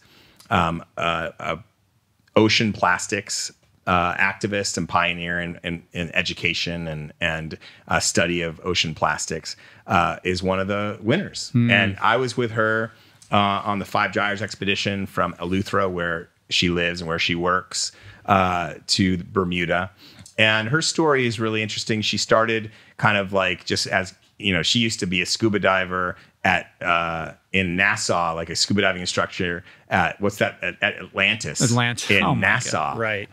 And next thing you know, she's in Eleuthera, and she sees all this plastic on the beaches, and she's saying that something's wrong here. And she starts, through her curiosity, finding her curiosity in that, realizing that, is this our plastic? Is this the Bahamas plastic, or is it coming in from elsewhere? She started to collect it. She started to educate. She ended up connecting with Five Gyres. She got a last-minute invitation to go on one of their expeditions to the Great Pacific Garbage Patch. She made the flight, made the expedition, and the last minute, running to get on the boat. And next thing you know, flash forward, 7 years later, I forget exactly how many years later, she is a Goldman Prize winner. And the reason that she won is because in 2017, after their 5th annual plastic camp, where she takes students of primary and middle school age, and she gets them to look at the problem of plastic pollution and come up with ideas that could solve the problem. It's a youth activism workshop. She hosted a second edition with kind of her all-stars from the summer camp program, which is and did something. The first is kind of a plastic pollution education workshop. Then she did this youth activism workshop with her all-stars. And they surveyed the community to find out if locals would support a plastic bag ban. Mm-hmm. And through this process, the students decided with Crystal, let's try to get the Bahamas to implement a plastic bag tax. Not a ban, but a tax. And so eventually she got a meeting with the Minister of the Environment in the Bahamas with the students. And the students, this was 2017, that summer, she met with the students. 2018, she gets this meeting. And on the way to the meeting, she's all nervous. She's like, come on, students, wear your best clothes. No talking out of order. Be on your best behavior. We have to do it properly. And the students are like, Miss Crystal, that's boring. We want to sing the song that we wrote. And they'd written this song about, it was, we are the change. We are the solution. We can fix this plastic pollution, which had been a part of their video that had gone very well. And so that's what they did. They went in and they did their song. And the minister was like, you want to just ban or tax bags? What about all single-use plastic? Oh, wow. And so it grew into this thing where by 2020, after they helped write this bill, now the Bahamas it's illegal now to import any single-use plastic into the country. I didn't know that. And so because of this work... Wow, so you can't get plastic water bottles in the Bahamas. It's now, there was a 6 month, what's it called? A 6 month phase in or whatever. Right. And now apparently you can't. That's amazing. But that doesn't solve the problem with plastic on the beaches, because grace a lot of period. it is the grace period. Yeah. Thank you. You are a lawyer. It took me a minute though. It's not. That's not antitrust law. I got a white beard for a reason, buddy. But the plastic is coming in from elsewhere. It's coming in from cruise ships. It's coming in from the United States. The Gulf Stream goes right through the Bahamas. And so they have a lot of transboundary waste. And so right now she's getting her PhD in studying that exact thing, transboundary waste, and how it's hitting these island nations that are kind of caught in the middle. But she still is got this, the Bahamas Plastic Movement is her baby. That's what it's called. And Crystal Ambrose is the head of that. And it's pretty cool. So this Goldman Prize is a big deal, right? And their whole thing is finding these gems, like these grassroots people who are making change. Exactly. I mean, just a quick rundown. Chibeze Ezekiel in the Ghanaian winner was basically stopped a coal power plant and changed that into a solar plant, basically, and did that through grassroots activism. Lady Peck, I think, in Mexico. She's an indigenous Mayan beekeeper and led a coalition that successfully halted Monsanto's planting of genetically modified soybeans in the Yucatan. Lucie Pinson in France, Lucia maybe. She successfuli pressured France's 3 largest banks to eliminate financing for new coal projects and coal companies. And Nemonte Nanquimo in Ecuador. She is an indigenous activist that protected 500,000 acres of Amazon forest in her territory from oil extraction. And then another one that kind of hits close to home is Paul Sain Chua in Myanmar. He's a Karen activist that created a 1.35 million acre peace park along the Salween River, which is a major river basin, a major biodiversity zone, and a place where the Karen state, it's on one side, Thailand's on the other side, and Myanmar has been trying to basically eliminate the Karen state as a place and as a people for years and years. And there's been a rebellion there ongoing off and on for dozens of years. And so this was a peace park, a way to stop the war in this area and protect nature. Wow. And so all those people are heroes. They're all incredible activists, Crystal among them, and it's an incredible slate. And I just felt bad because I was supposed to celebrate with Crystal in San Francisco at this great gathering. Right. Do they have some big fancy gala? They do. Yeah. And the fancy gala, like Crystal comes from humble origins in Bahamas, and her father, her parents go to Florida every once in a while, but they've never been to San Francisco where this was going to take place. So she was kind of bummed. We were bummed for her, but at the same time, it's gotten her lots of attention and press, and all these activists, and it's a great thing for all of them. It's recognition for life work without them looking at. She didn't even know she was being looked at for this. Right. So they do it in such a really stylish way.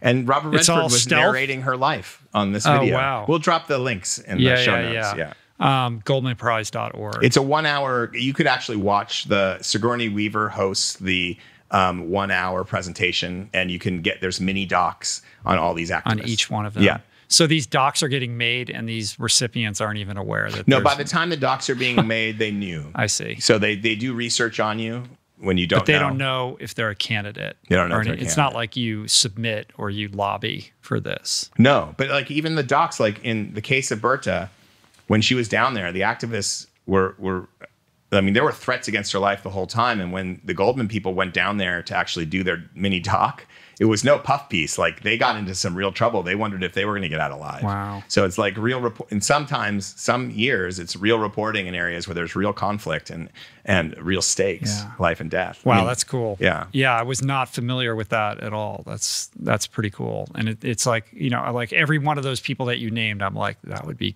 a good person to have on the podcast to learn more about that. I'll also true heroes, all of these people. Yeah, and I'll drop the link to the Berta Cáceres story, too, that I reported for Playboy. Cool. As well. Congratulations, Crystal. Congratulations, Crystal. Crystal Ambrose, people. Let's do some listener questions. Okay. This is from Joe in Northern New York. Hi, guys. First, thank you both for what you're doing with Roll On. And thank you, Rich, for the podcast in general. It's been very influential for me over the past year and a half. My name is Joe. I'm 42 years old and live in Northern New York. I'm in this place in my life right now where for the first time, I feel like I'm living in a period of stepping onto my own path. I've heard you discuss this concept before, the notion of living authentically, paying attention, and looking for doors that are opening for you. I'm looking for some guidance about navigating this experience. I've always valued humility as a character strength and now feel a tension between my usual humble mindset and the feelings associated with recognizing the call of this path. It's almost as though you need to have a certain amount of ego involved to maintain the confidence necessary to believe that you are on the right track and that the door is really about you, that no one else has done exactly what you're doing. It's a strange tension that I've never experienced before. I hope this makes sense, and I would love to hear your thoughts and any advice you could give me. Feel free to play this on the air. Thank you both. Thank you, Joe, for that question. Northern New York is a place that I'm glad I'm not in right now because I know what it's like living in upstate New York at this time of year. It's very cold and dark. So sending you good vibes from sunny California. This is an interesting question. I mean, it's a bit esoteric, which I like. And in trying to wrap my head around how to best answer this, I guess the first thing I want to say is, of course, you need ego. I feel like there is this tension that he's having between humility and ego. Right. You need healthy ego in order to move forward in the world, right? That does not exist at odds or in contradiction to things like humility. You can be humble with a healthy ego And those things coexisting, I think, is where I want to focus my answer today. You also need patience for this kind of journey. And with that healthy ego and humility and patience, it's about learning to lean into intuition, which I think he's already understanding, because he's saying looking for the doors that are opening for you. Sounds like he's got something. Sounds like he's excited about something. Yeah, like what's beneath here? Like we don't have specifics, so I don't know exactly what's going on, but I feel like something has woken him up that is that's sort of shaking the sleeping self a little bit and energizing him in a certain way. And I think looking for those doors that are opening is key here, like learning to lean into your intuition about which doors to walk through, I think leads to a certain hypervigilance around your environment. Like the more you're paying attention, the more you're going to see those doors or learn how to discern the doors that are opening from the ones that you should yourself close. So it's about paying attention to the signals that are being given to you.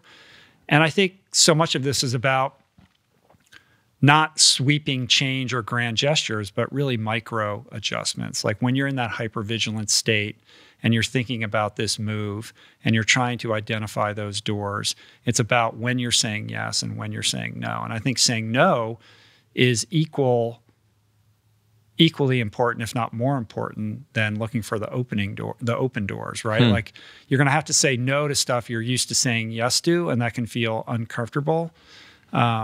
And that's a practice that I think you have to, kind of acclimate to over time, and can be practiced in these little micro scenarios where, it's essentially a low risk situation. But I think what's most interesting to me about this question is Joe's perception that there's a conflict between his innate humility, this character trait that he obviously values in himself, and living authentically, as if to step out and into this more authentic version of yourself, or to follow, whatever this instinct or intuition is, must be some kind of ego trip, right? Like that by doing this, he's engaging in his ego and he's betraying his humility that he prides himself on. Right. And I don't think that that's the best way to look at this. I mean, you need confidence in yourself. You think it's a false choice? I think it's a, well, let me explain it this way. You need confidence in yourself. You need faith. You need patience. But these things are not selfish. I think there's this false comparison that he's drawing between this drive for authenticity and it being a selfish ego trip. Because in fact, what it is an act of self-love. Like you're honoring yourself by listening to your intuition, by following that muse. And creating boundaries around that isn't an ego trip, and it's not selfish. It's actually protecting what serves you. And I think that requires conviction and courage, and those are laudable traits in a human being. So I would encourage Joe to not look at this as egoistic or selfish, but to flip it and to understand that it's actually selfish of other people and the world to want or expect you to be something that you're not.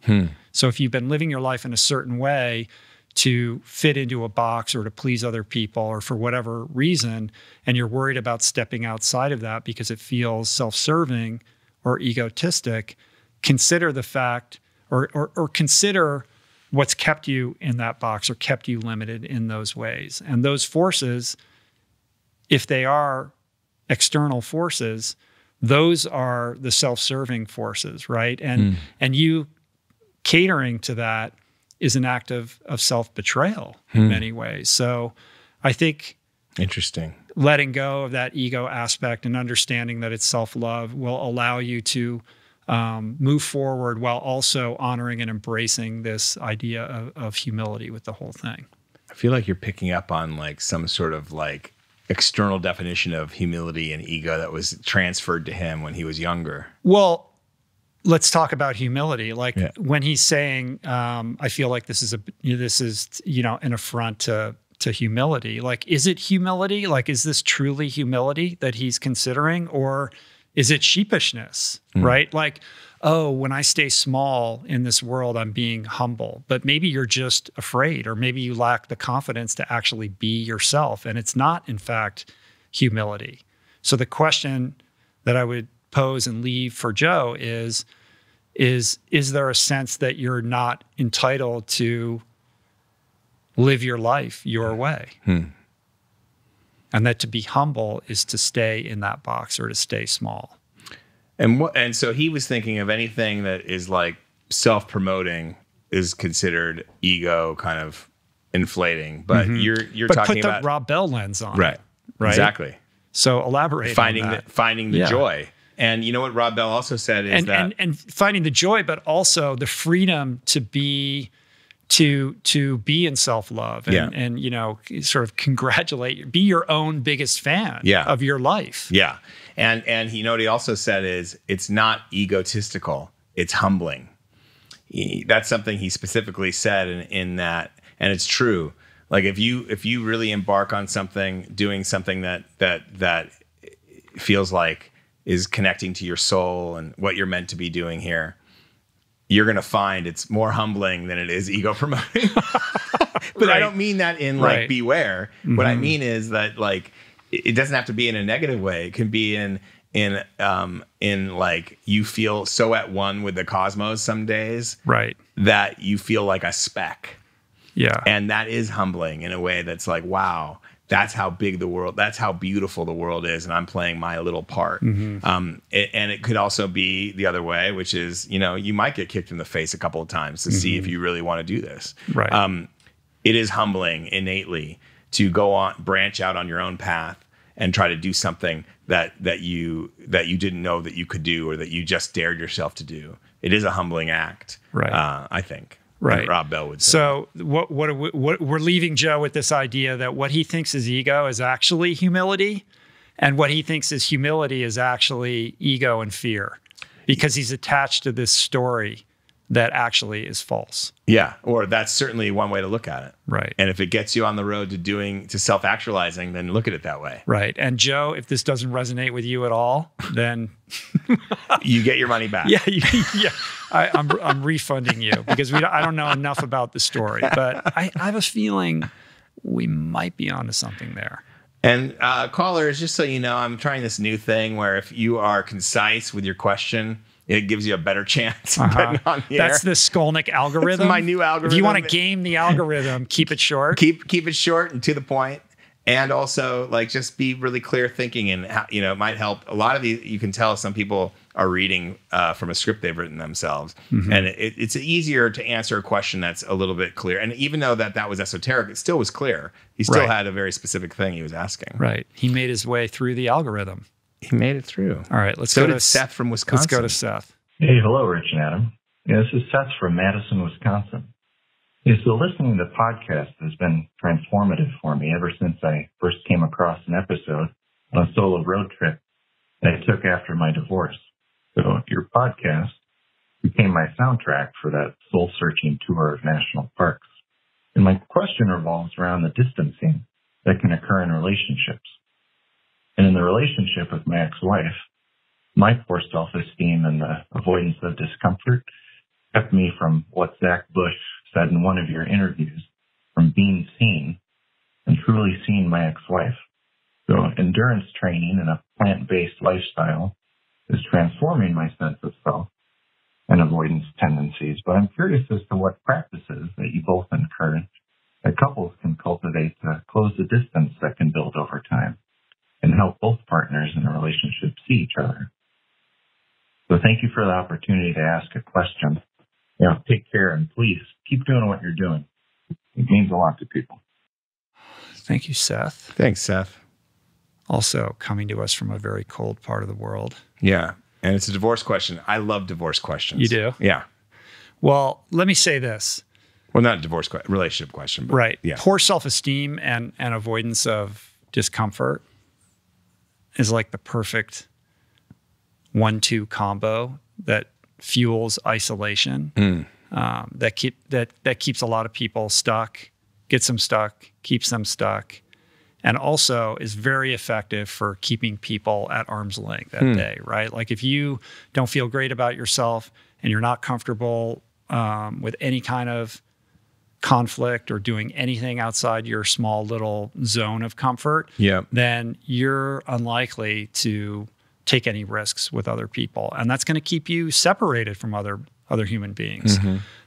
So when I hear those two qualities, I think, what's behind that combination? And I hear somebody who feels like they don't have a voice, or they're not entitled to have a voice or to speak their truth. Somebody who's afraid of letting anyone else know who they really are, and perhaps somebody who even feels undeserving of love itself. And I think the avoidance of discomfort is rooted in the sense that if somebody really knew you, if they truly understood you, if they could see right into your soul, that they would leave you, right? That you're not worthy of love. But I think what I would urge Seth to do is to look at how these tendencies maybe contributed or in some way led to the dissolving of the marriage. I mean, obviously, we don't know anything about what happened there. But those things, that avoidance of discomfort, that poor self-esteem, those are ways that they're like coping mechanisms to keep you safe, right? And to prevent you from being in the position of being hurt. It seems like he's figured that out. Like that is what led to it. Ultimately, that manifests the very thing that you're trying to avoid. You get hurt. Right? Yeah. So in truth, it's the vulnerability, it's the taking risks, it's the willingness and the courage to, weather that discomfort that ultimately creates the intimacy. It's counterintuitive, right? Like if I stay safe, then I can be in this relationship and I'm not going to get left. But you have to take the risk to pave the road for intimacy that brings you closer. So as uncomfortable and as counterintuitive as it is, that's, I think, the growth arc for this person to embrace. Vulnerability meaning revealing how you really truly feel. Being willing to be honest with somebody else about your insecurities or your poor self-esteem or what's bothering you, and the willingness to have the uncomfortable conversations. Understanding that they may lead to a conflict, but it's only through that kind of like tension that you can come to a place of understanding and bonding. Well, you have some suggestions in terms of how to cultivate that? Yeah, I mean, a couple things. I mean, I think some of them are super basic and elementary. I mean, the first thing is, if you're trying to create this bond, you've got to set aside time for conversation and treat that as sacred, rather than just saying, well, the next time I see this person, I'll try to do it. Like if you establish it as a formal thing that's calendared and respected by both parties, you're creating a crucible, like an environment in which there's expectations around that kind of thing transpiring. So setting aside time is super important. I know that, it's scary if you're somebody who is conflict avoidant or afraid of that kind of discomfort. So the best way to get over that is to start to practice it in a low stakes environment.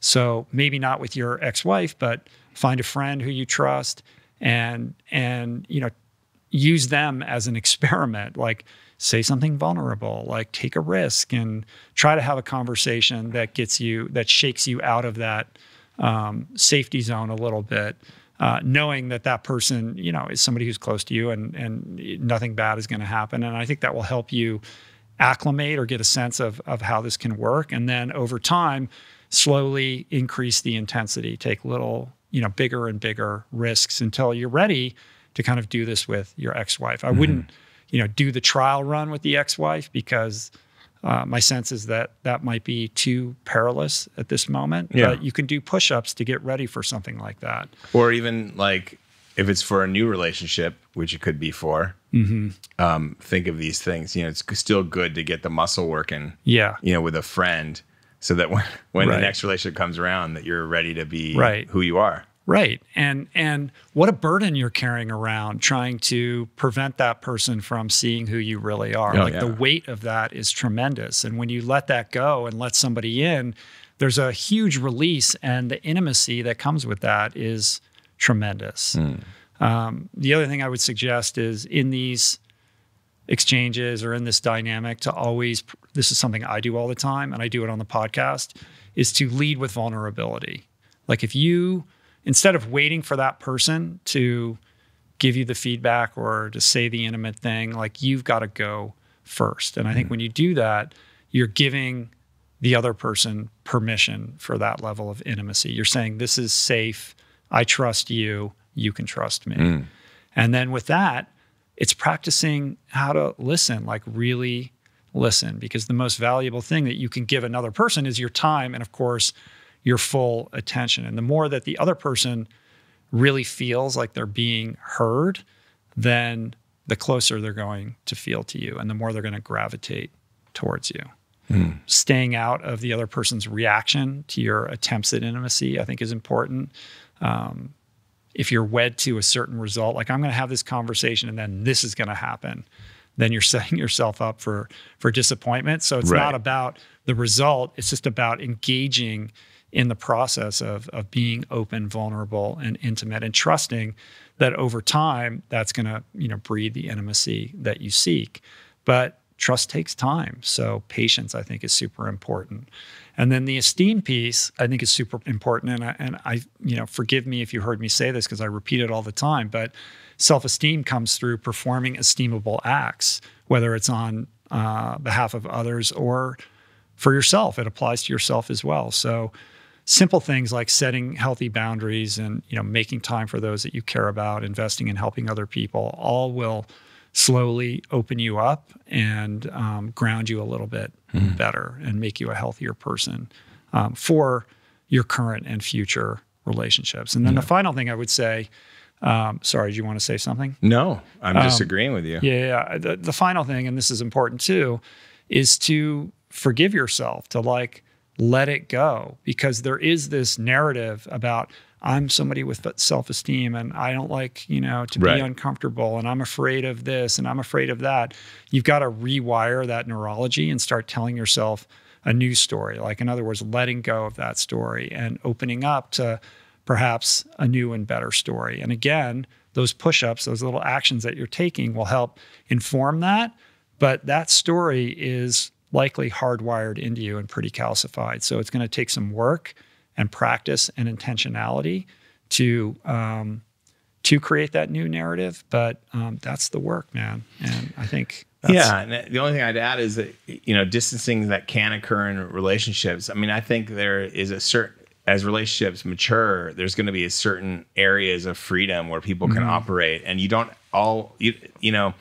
relationships can evolve, and distance, it depends on what you mean by distance, but you can operate in different spheres and function differently. And as long as you have that, like you said, you have the space to communicate, you're listening, you're being vulnerable, you are not reacting and not expecting certain responses or certain things coming your way, and you feel good about what you're giving to the world. In the end, that distance won't even feel like distance. It'll just feel like your life is working.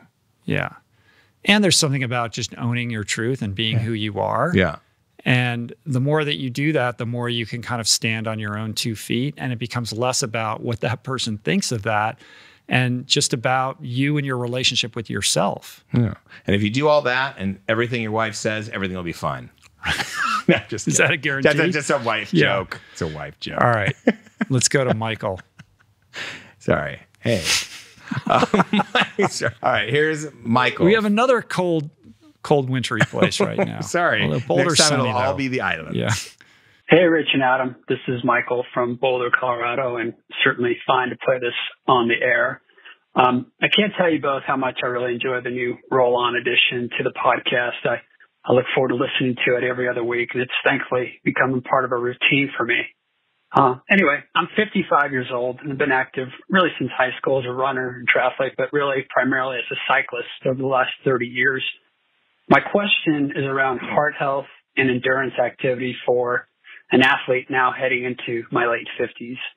I recently signed up for a couple of lengthy gravel bike races, but in the back of my mind, I have concerns with this type of activity and heart health. Living in Boulder, Colorado, I've known and certainly heard of a number of athletes that have died or had heart issues with either training or racing. While I know there are a number of factors at play, genetics, lifestyle, I'm primarily plant-based. I'd be curious to hear of any advice or changes that you both have discussed or considered with your training. Well, I've certainly put a greater premium on recovery these days. Training for a day where I'll be in the saddle for 7 to 10 hours will still require considerable effort. Anyway, much gratitude to you both for the engaging and intriguing format, and I appreciate any thoughts you can share. Thanks. Mm-hmm. Great question, Michael. Let me preface my response by making it very clear that I am not a doctor. I'm certainly not a cardiologist, but I would encourage you to see a cardiologist and develop a relationship with a cardiologist. I think it's always a good idea to have your heart regularly tested, get a calcium scan, get your blood work done. It's all very easy. Do you do that regularly? Affordable. Yeah, I had a calcium scan done like a year and a half ago. I should probably get another one. Like starting at 50, you recommend that? I think even sooner. You know, all the cardiologists that I've had on the podcast, say the same thing, which is that, the plaques in your arteries begin in your teenage years. It's not like you wake up at 50 and suddenly you have a problem. Like, this is a progressive thing over many, many years that's informed by genetics, diet, lifestyle, all of these things. It's complicated, but being ahead of it, I think, is important. Davey, call a cardiologist. So, yeah. Get me today. Get me in stat. So at least you have a baseline to know what you're dealing with, right? If there are cases where people get a calcium scan and are alarmed to get some crazy score because they're completely asymptomatic, and then they realize like they have to deal with stuff. So that's a good idea. Of course, there are cases of endurance athletes that end up with heart issues, and you hear this a lot. I don't know what the statistics are on this, and I don't know how much of this is outlier versus majority or anything like that. But I think it's important to not live your life in fear and not use those incidents as an excuse to opt out of life or to make excuses for yourself. I think it's important to be prudent and responsible and appreciate the fact that as you age, you're not going to be able to do things like you could do them in your 20s, and that we need to gauge our efforts a little bit more consciously than we needed to when we were in the past. And, the question is really specific to things that I do or that we do. My life is very different now than it was when I was training for Ultraman. So my training is at a very low boil right now. But even in the event that I was to sign up for a race that would be 8 or 9 hours or 10 hours or whatever the gravel race distance is that you're thinking about, some of the things that I would think about and take seriously is not overtraining, not being chronically exhausted. I don't think that those are good ideas as we get older, and to pay much more attention to recovery, nutrition, et cetera, particularly recovery and all the kind of pesky little things that are annoying, like foam rolling and body work and getting, adjustments and having active, tissue release, and all of those things I think are really important. Which is 50s. Hard right now also. It's hard because, right. But you can get devices that can at least help you with some of that stuff until we can safely do that again. Also, it's important to train responsibly. This is not something, if you're going to be out for 9 or 10 hours, you don't want your training to be you just winging it and I'm just going to go out and ride my bike and ride hard when I feel like it. Like, I would encourage you to get some professional consultation, whether it's a coach or a training plan of some form, and paying attention to how your body is responding to that on a day-to-day and a week-to-week basis so that you're not overdoing it. I feel like at 54, I love just going out in that like zone 2 mode and enjoying myself. And that way I don't get run down. I'm not overtraining. I'm giving myself a workout, but I'm definitely more gentle with myself than I would have been 10 years ago even. And do it for the joy of it, I think is important. To the point of, endurance athletes having heart problems. For every person like that, there's a guy like Don Wildman, who I was talking to Laird Hamilton about, who was just killing it, up through his 80s on the mountain bike, just destroying, every young buck in Malibu, Amazing. with his, Jack LaLanne-esque, lifestyle. So, there's guys like that too, who went all the way to the end and lived a very long and fulfilling life, basically doing what he loved to do. Yeah. So I guess those are my thoughts on that. Even Dan Buettner's guy, in Loma Linda, who was swimming into his 90s, that doctor, the plant-based guy. Oh, right. Yeah. Oh, right. Yeah. I forget his name. I think Dan had him on the Today Show at some point. On the tip of my tongue. I know exactly who you're talking about. Yeah. Yeah. Amazing guy. But that guy wasn't racing. No, so but he was still active. And Michael lives in Boulder, and everybody in Boulder looks like they're ready to win Ironman at all times. So it's a very hyper active, and competitive environment. And and middle-aged guys especially. There's so many of them. Yeah. To be honest, I'm right now. I've got an ankle thing, a back thing, and my back locked up on me. I got a neck thing. I've had, my biggest problem. You have a baby. I have a baby. I'm like, I haven't been. That's the main thing is I haven't been doing my recovery. I haven't been doing the yoga. Obviously, massage is out, and so the recovery stuff backs up on you, and the next thing you know, your body starts to rebel. So, but I've never done the cardiologist. Never had a calcium scan, so this is all news to me. So I don't have anything really, but that's why we have the guru of ultra here to tell you how to do it. I would, I think that makes sense to think about these things. As I'm getting older, I'm in my late 40s now.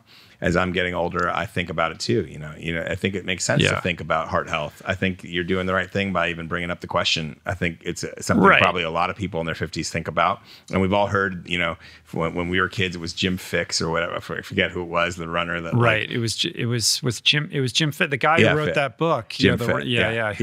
Who died quite young. Yeah. So there's always those crazy horror stories, and of course, people you might know.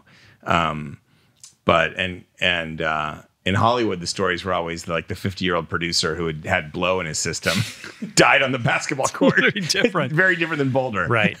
On a very tactical level, a couple things that you could do. Since you're living in Boulder, you probably have a heart rate monitor strap already. Like this is not going to be news to you. You're born with it, right? But if you don't, that would be one thing that I would do. Get a heart rate monitor, track your heart rate when you're training, understand what your zones are so you know specifically which energy systems you're training, which will help you be more efficient to pinpoint, how to work the systems properly without overdoing it. And you might want to look into getting like a Whoop, because a Whoop basically is very good at tracking your recovery, how you're bouncing back, by monitoring your heart rate variability and also your respiratory rate. And all of these kind of markers help inform the level of strain that your body is prepared to endure. And that could be a tool in paying better attention to your heart health. Yeah. And I'm sure there's plenty of doctors and perhaps cardiologists in Boulder who are well-versed in this subject because it's so much a part of the culture there. So find the right person to be your consulting partner on this. And Zone 2 forever. I just did an hour, 20-minute run. Zone 2 the whole time. For the first time, I was able to do that. And look at the smile on your face. And it felt great. My back was killing me. My ankle was fucked, but it was a great time. On that note...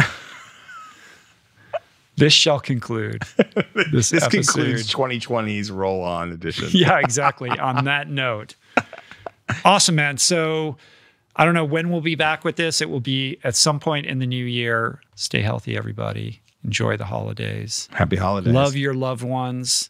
Be kind. Be grateful. And I'll catch you in 2021 because we are putting this fucking bad boy in the rear view. Are we not? 2020 is gone, it is baby. Done and dusted. We are done with it. It is not quite yet done with us, but it will be soon. Very soon.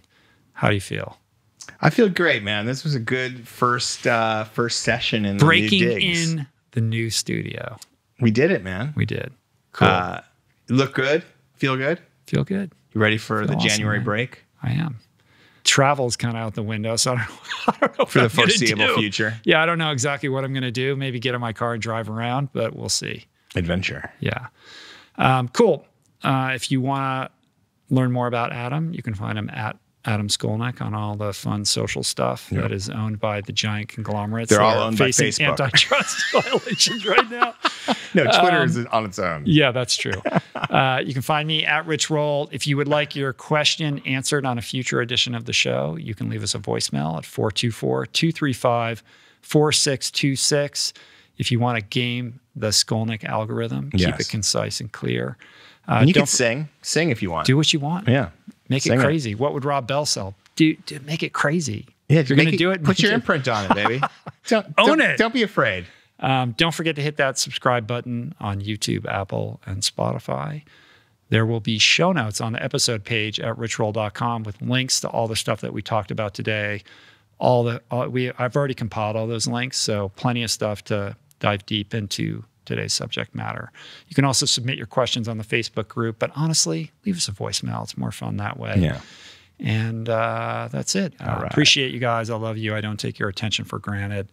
I love doing the show. It means so much to me that you guys are on this journey with me and tuning in. So I will see you back here at some point in 2021.